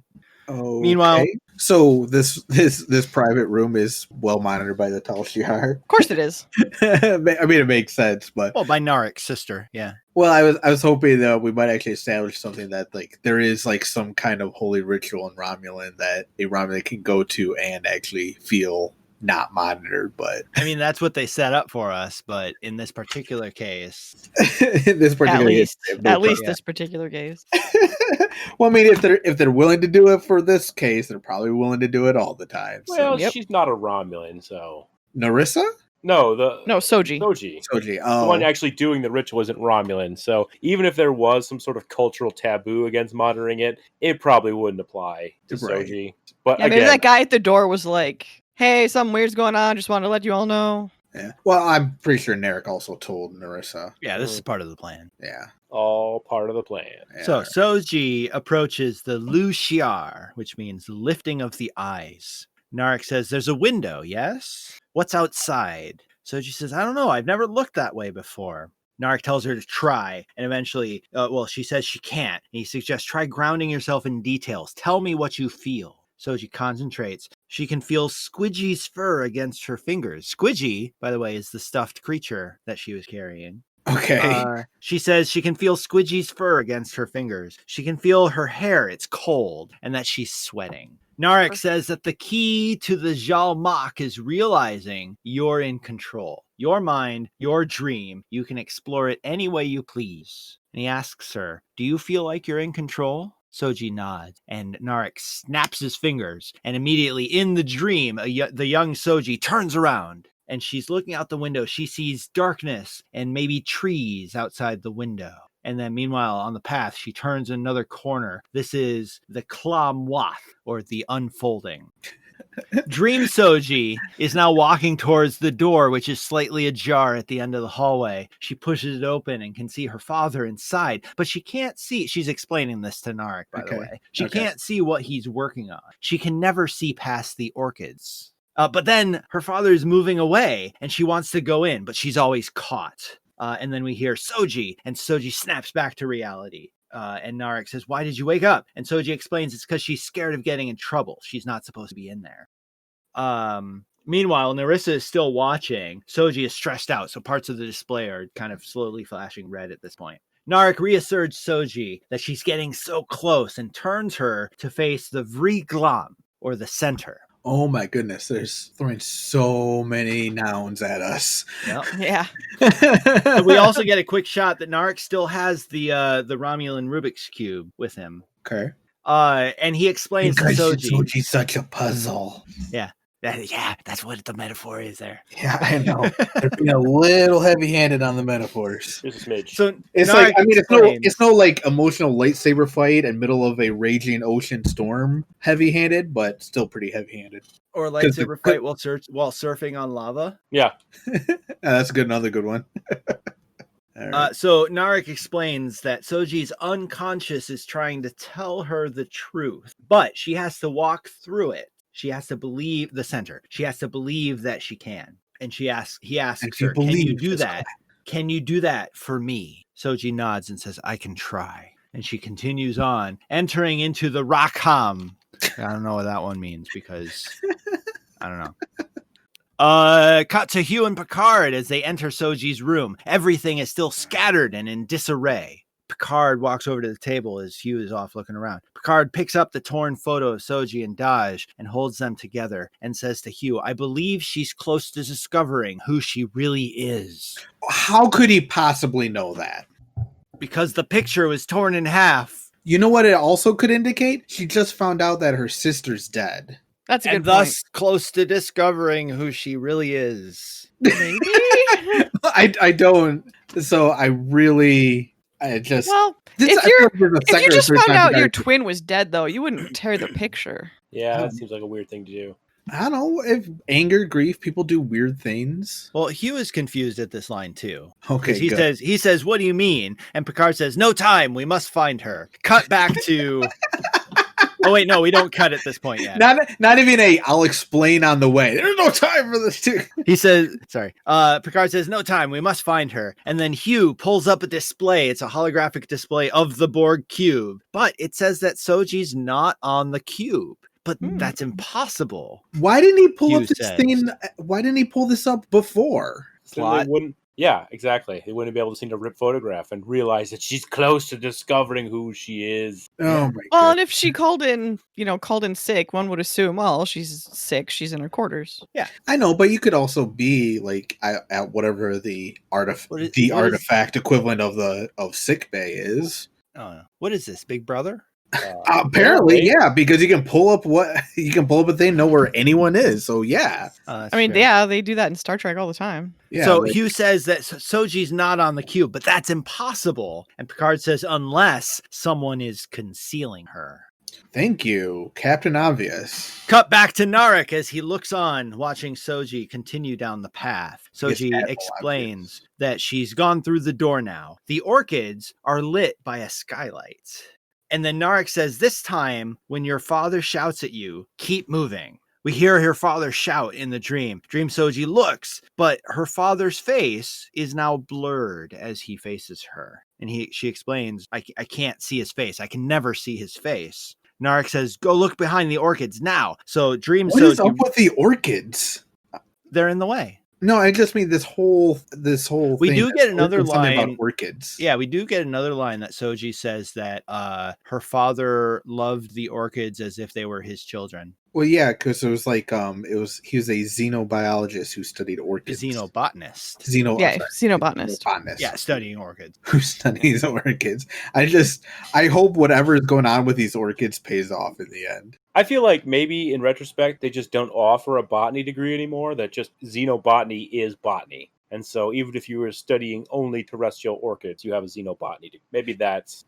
I think it would go in the opposite direction. Like if you study botany, you're assumed to be a xenobotanist unless you put in like I'm a Earth botanist, where you specialize only on Earth botany.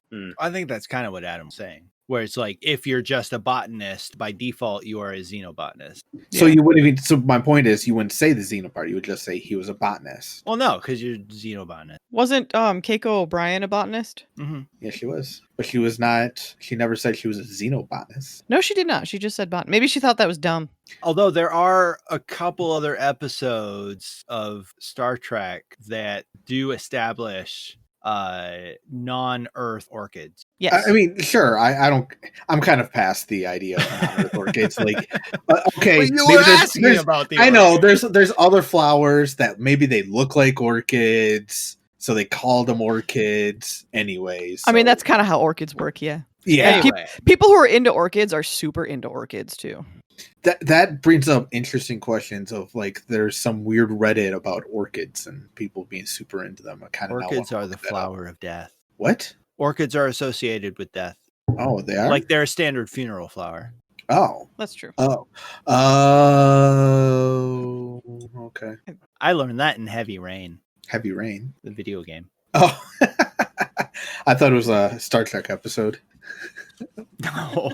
It's like that's all right. That's interesting. What happened in Heavy Rain? Orchids can mean several different things, but Yeah. orchid is something that you will sometimes give at funerals. Yeah. Okay. So the Destroyer, her father was super into death flowers. Got it. So Narek tells her to go look behind the orchids, and Dream Soji runs around and sees on a table a wooden doll of adult Soji in pieces, but her head is turned to look directly at her. Ah, freaky. Yeah, it's like picture one of those like those modeling dolls that you use to like you Like put it in different pose. poses, like the wooden posable doll. It's like Mhm. one of those, but kind of in pieces and obvious And large. obvious wood grain. Okay. Yeah, so it's adult Soji in pieces as a wooden doll. Wow. Okay. Yeah, and so of course adult Soji is relaying this and kind of freaking out. And Narek says, "Look up through the skylight. What do you see?" And Dream Soji looks up and she explains she sees 2 red moons, dark as blood, and lightning, so much lightning. And then suddenly she's back in the room with Narek.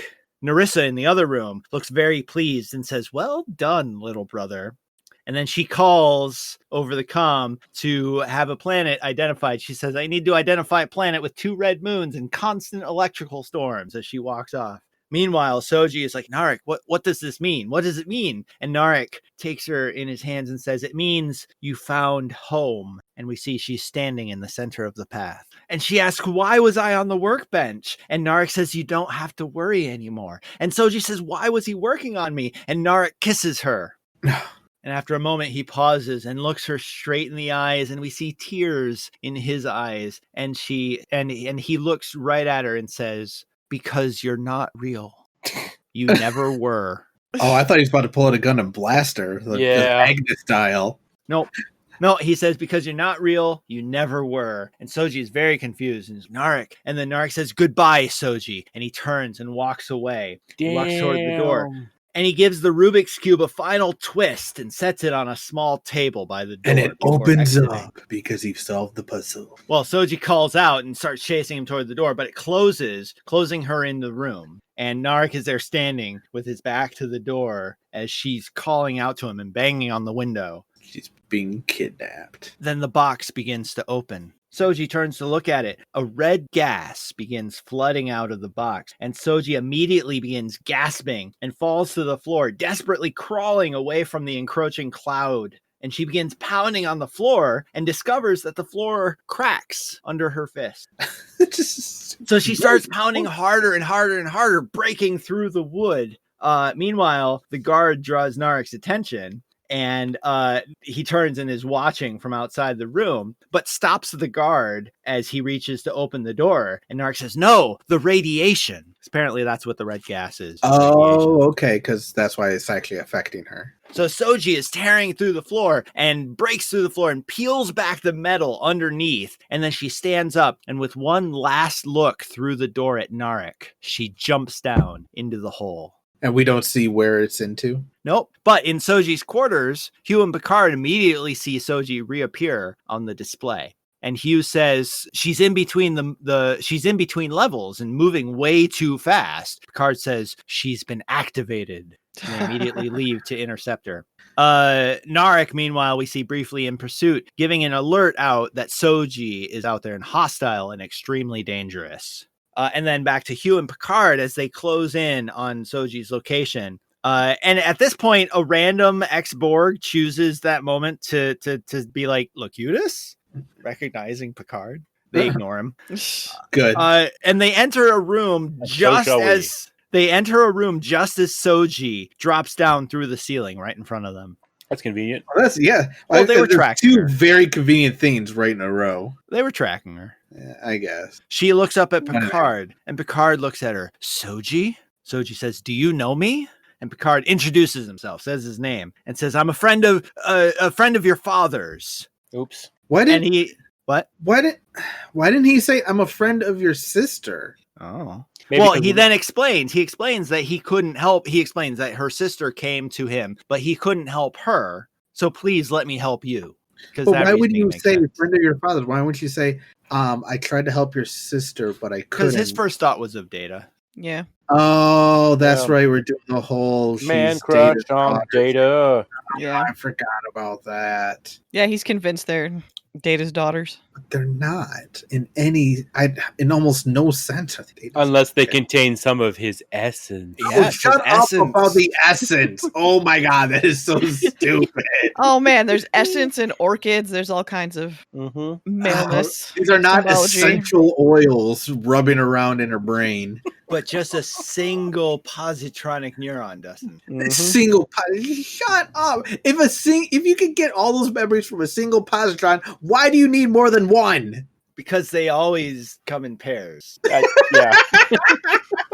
No, I meant more in the brain of Data. He had a net of positrons. Yeah. A positronic net, if you will. Uh-huh. So if you only needed one positron to retrieve memories, why did he have they never said you only need one neuron to function. Yeah, but, I think Clone them. every single one has They just all said of the that memories. they just said that each neuron contain. It's like DNA, but positronic. Yeah, DNA doesn't contain all of your memories. It would Or be does so. it? Do you know that for a fact, Dustin? I know that well enough to say that it's kind of dumb to suggest otherwise. Well, the entire plot of Dune kind of revolves around that, but sure, let's disregard that for the I moment. haven't read Dune yet. I mean, we are disregarding Dune because that's not real. Isn't it? No, Okay. Neither is Star Trek, Dustin. I know, but you try to base some of this stuff Again, on- I don't think that they were trying to say that they could reconstruct data from one positronic whatever. Yeah, they from could. a single positron. Oh, No, they I'm pretty could. sure They that could- is what they're saying. Yeah, Is that what they said? yeah. Yeah. His Yeah. entire essence, all his memories and all his coding. I just thought that if they could get one of them, they could just make more like him, more perfect androids. I thought that was the. No, they said all of his memories. That's the part where I'm like, really? They're Okay. trying to resurrect Data. Okay. I mean, obviously they're that's making weird. other androids like with Soji and Dot. Mhm. It's true. They're not just we know they can do recreating that. data, but the information is there, and that's all Picard cares about. Okay. He just All right. wants Data back. All right. Yeah, because he That's my loves him so much. He wants Data. He thinks he can get Data back? Is That's that my really been headcanon. established? Oh, that's your headcanon? Yeah. I mean, that's what it sounds like to me. That's what he's trying to do. Why else are we on this mission? Well, I think he's on this mission of this was my friend's kids no. are in trouble. And he so- didn't want to die back on Earth. He failed to rescue Daj, so Yeah. he's trying to make up for it by rescuing Soji Mhm. in the name of his best friend and secret lover, Data. please do not suggest that as slash fiction. Stop. Too late. It's already out there. Look it up. Yeah. Oh, I yeah. Guarantee it is. Fact checker. No. You know what? I'm gonna do it. I'm gonna do it. You'll have to look on Memory Beta. No, I'll just go to AO3. Anyway, Soji looks up at Picard and says, "Do you know what's happening to me?" And Picard says, "I do. Let me explain." But then then Hugh, looking at his display screen, says, "Romulans, lots of them." Picard asks, "Can you get us out of here?" And Hugh says, "This way." And so then Picard pleads for Soji to follow them. And he says, please trust me. Please, please. He says please a bunch of times like that. Are you and serious? She eventually, well, not that dramatically, but not too far off. but still, the fact that he says please more than like say 2 or 3 times. Yeah, something like that. She follows. She goes with him. Well, she does have daddy issues, as we have established. So yeah. Gross. Well, I'm just saying, looking for that dad figure. Picard is very much the dad figure. Well, and So we get a remember, Dodge was programmed to trust Picard, so I'm assuming Soji is too.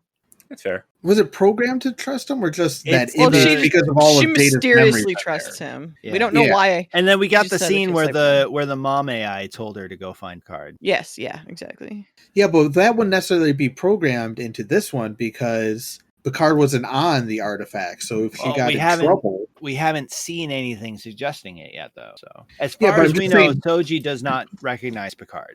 right? And that's what I'm saying. Like the other one might have been programmed because whoever sent it knew Picard was on the planet. So maybe it was programmed in, but they wouldn't program that into this one. To I know don't that know. he was a safe person? Yeah, to know that he was safe first, because why would you program that into here's a safe person on a Well, planet? we're that's speculating hundreds on of light something years that away? hasn't been established, Dustin. Well, someone we don't suggested know that it was Soji. programmed. We don't know anything about Soji recognizing Picard. In fact, Soji asks, "Do you know me?" Okay, well, So anyway.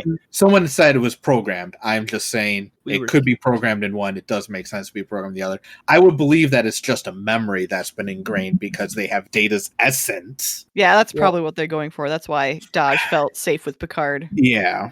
Okay, so here's your number breakdown that nobody asked for. Of the 70,000 fanfics works that contain Star Trek, only 51 of them pair Jean-Luc Picard and Data together. Wow. There you go. Did you call him Data? I did because I refused to Man. dignify it. That's a season 2 mistake right there. Whatever. Yeah. It's like they actually had that discussion in the show.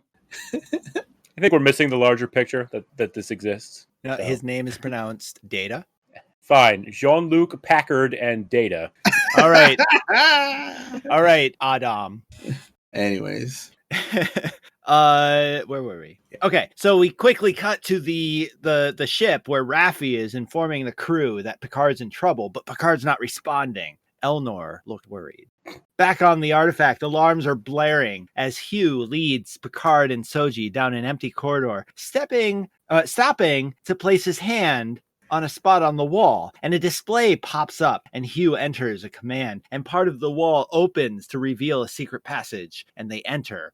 Inside, Picard stops short, looking around, and he says, "This is the Queen's cell."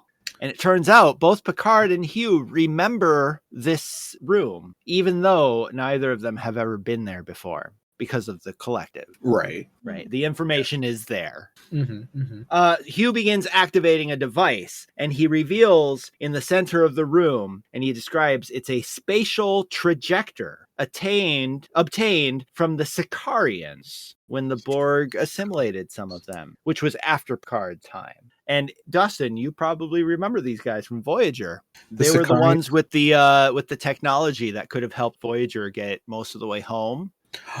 And they couldn't make a deal, so they tried to steal it, and then it wasn't compatible with Federation technology anyway. Yes, I do remember that episode. I didn't remember the name of them, but yeah, that was a good episode. It turns out they assimilated that teleporter device, the spatial trajector.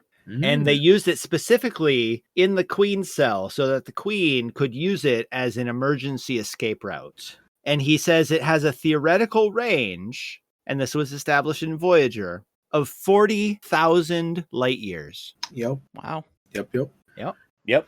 Picard calls to Raffi saying that they found a way off the cube. And so they're going to set a rendezvous point. Like, meet us here at Nepenthe. Nepenthe? Something like that. I'll look up the proper pronunciation for the next episode because it's also the name of the next episode. Rios is familiar with this planet, and he's like, how are you, like, asking how is Picard going to get there? But Picard interrupts and says, just meet us there, and he disconnects. So wait, what is Nepenthe? It's a planet. That Picard knows? Yeah, Okay. that's all we get. Oh, okay. So it's just Picard's like, think of a planet I want to go to. I'm going to go to Nepenthe. Yeah, rendezvous Okay. point. Meet us here. Okay. All right. Sorry. Rios turns to begin entering in the command and realizes that Elnor is gone. Oh no, Elnor. Elnor. Who was in charge of watching Elnor? Everybody that was on the bridge. Just like Raffi, Rios, and Agnes were all there on the bridge. And nobody noticed Elnor running off. Oh, goodness. Cut back to Hugh working to activate the device. But 3 Romulans arrive and we hear them shout, "Hands in the air!" Behind them, Elnor suddenly drops down, taking out one of them on his drop. He slashes down the second one and then stabs his sword into the throat of the third one and twisting it out the side of his neck. Green blood everywhere. Man. Yes. He walks up to Picard. Picard says, "Elnor, I told you to stay on the ship." Elnor says, "Yes, I didn't listen." Picard says, "Thank you." And Elnor nods. Okay.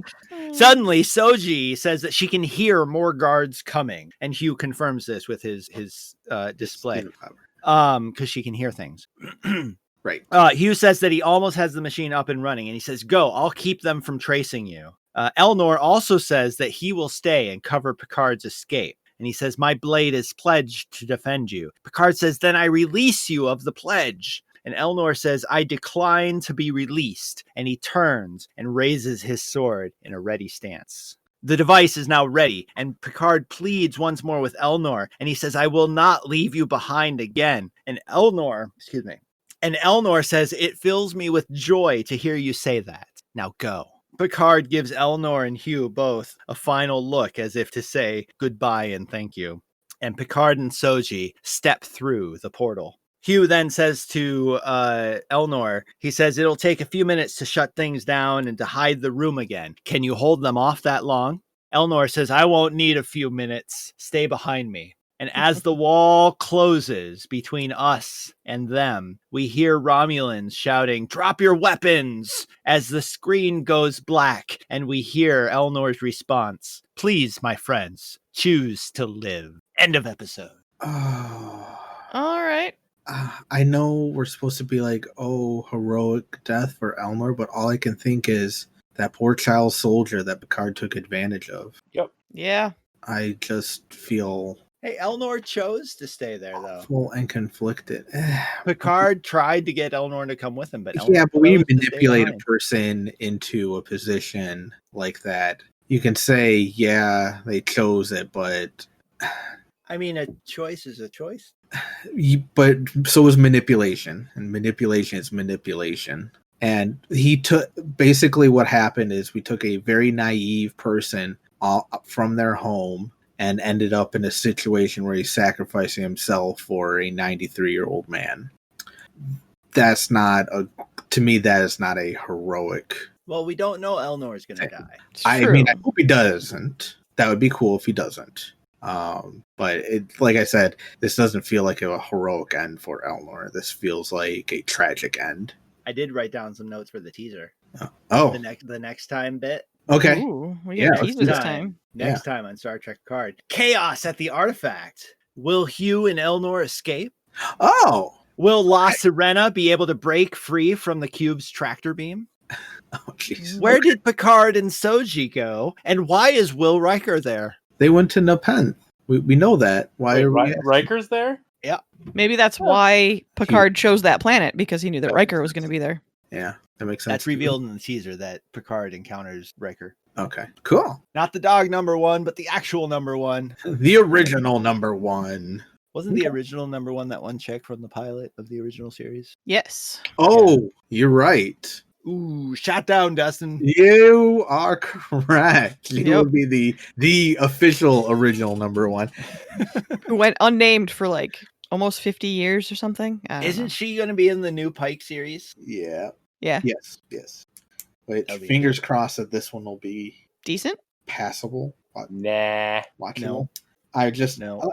I still have my fingers crossed. I want it to be good. I just want so much want it to be good, and not this kind of like bad TV drama set in the Star Trek universe. With everything being dark and I mean, unhappy. even the dark and unhappy part is only part of it. I just feel like this is bad crime drama stretched out over a season with some sci-fi elements sprinkled in for plot convenience. Like Soji being able to escape her prison. Like I she feel got like activated. I know she got activated, and I would think that they should have these Romulans who've been playing this for so long. Obviously, they were planning on trapping her in there. Like I feel like they would have taken some extra precautions. Yeah, like Yeah. they would have known she had uber super strength. Right. And what a and about rookie to be- maneuver for the What's that? double T. What a rookie maneuver for this scuzzball. Yeah. You never ever like get the information then burn them immediately. Never do that. There is no reason to do that. You just say, "Hey, you did it. You found home. Let's go talk about what this means some more." You stall a little bit. Yeah. You sleep with her one more time, Just for good measure. Exactly. for good Right. measure, and to make her to make her relax and think she's safe. And then you EMP the whole fucking room. There you go. God, Or I just- am more competent at this than the double secret KGB, Yeah, and that or makes the me fact sad. that maybe the information they got wasn't quite good enough. Like Yeah, maybe well, it's going to exactly. be on a planet that hasn't been charted yet, which is why you haven't been able to find it so far. Yeah, that was Or- a thought I had too. Was Or- because yeah, all they have right. to go on now, all they have to go on is that they're looking for a planet with 2 red moons and constant electrical storms. Yeah, Yeah, Mhm. like and like I could picture if someone was like, "Oh, well, we've got 3 planets that could be, so we'll just check those 3, then maybe burn her." But he doesn't even have confirmation that they could find that. So Right. exactly. And, Yeah. and that's you're hoping that he's making the assumption that because she's a robot, her dreams, her Robot. unconscious as it is literal. As opposed to, oh no, it's a fucking literal. metaphor. Everything else in that scene was filled with sort of metaphorical stuff. And now apparently the 2 moons and the electoral storm, that has to be a very literal thing that existed. Yeah, and Data's dreams were metaphorical. I believe it's pronounced data, actually. Nope. There was a whole All right, season on it. Pulaski. You must kill them all. Yeah. Adam, your Troy new cake. name is Pulaski. I don't know what that means, but it sounds regal. So I'm It means cool with you that. mispronounce Data's name. I think it's pronounced data, actually, but whatever. Okay, Pulaski. I still don't know what that means. Anyway, Lasky was a Dr. Crusher replacement that didn't go so well. For one season. Oh, Yeah, I it was liked her. It was not I popular. thought she was fun. What was funny about Pulaski is that she was unwilling to accept Data as a person, but was like one of the first people to accept a hologram as a sentient person.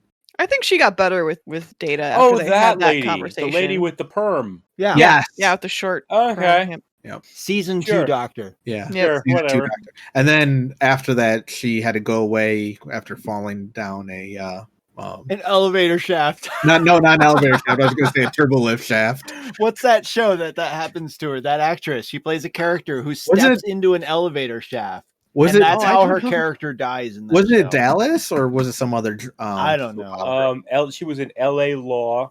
Maybe there was L.A. Law. Yeah, I think that's what it was. But it's weird because that's one of those things. Like, I have a childhood memory of randomly like flipping through channels and seeing that shot of her stepping into the empty elevator shaft. And I didn't realize that's what it was until like recently when I was researching whatever happened to Pulaski. And I saw jokes about Pulaski falling down an elevator shaft. Yeah.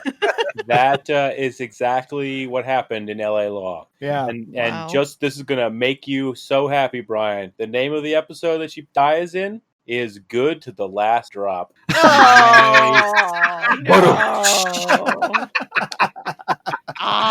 Oh. Disappointed. Oh, I approve. So yeah, unfortunately, I think this series peaked with episode 5. Oh, just wait, Dustin. We're only halfway through. Well, we're actually more than halfway We're through. more than halfway through now. Well, still. Well, I'm Got just 4 saying that, episodes like, left, and we yeah. still haven't deep dived in Rio's character. I don't He's know. so cool. I At think least, that was what you needed. That's all you need. yeah. At least with Rio, I mean, at least he seems like a decent human being after all.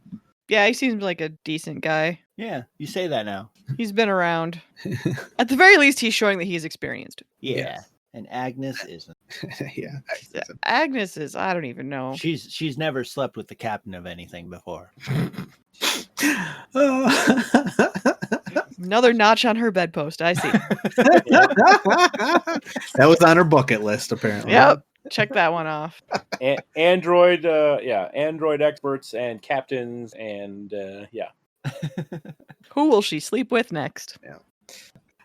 All right. Okay. Final thoughts. Final thoughts.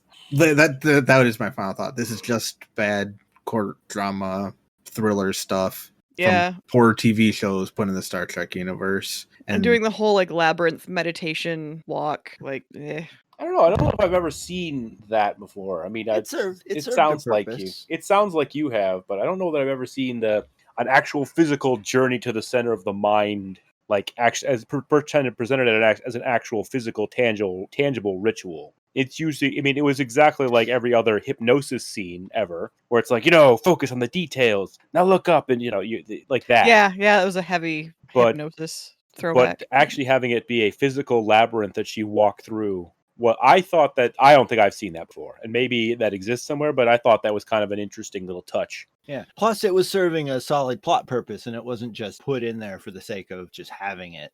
Well, yeah, I mean, that was him trying to deep dive into it, but again, just the bad writing and the convenience of the timing of everything, and her being able to escape and being immediately burned without verifying the information. Yeah, that's just that bad. Was dumb. That was dumb. And then her conveniently being able to escape. And then she activated in times of danger. That's been established. I know, and it's also established that they should know that and be taking precautions. Like maybe if he's freaking Tal Shiar, like arrange for her to be transported after that. Like that thing should have been like a site-to-site transporter that they take it to a some kind of brig or suspension. Put her in suspended animation. Like he could have knocked her out too. I have a thought. Okay. And here's my thought, is how I think they're going to play this, and how they're going to play away that this was a terrible move. I think that they're going to play that Narek here actually has caught the feelings. And so I think that's what they're trying to his move was to,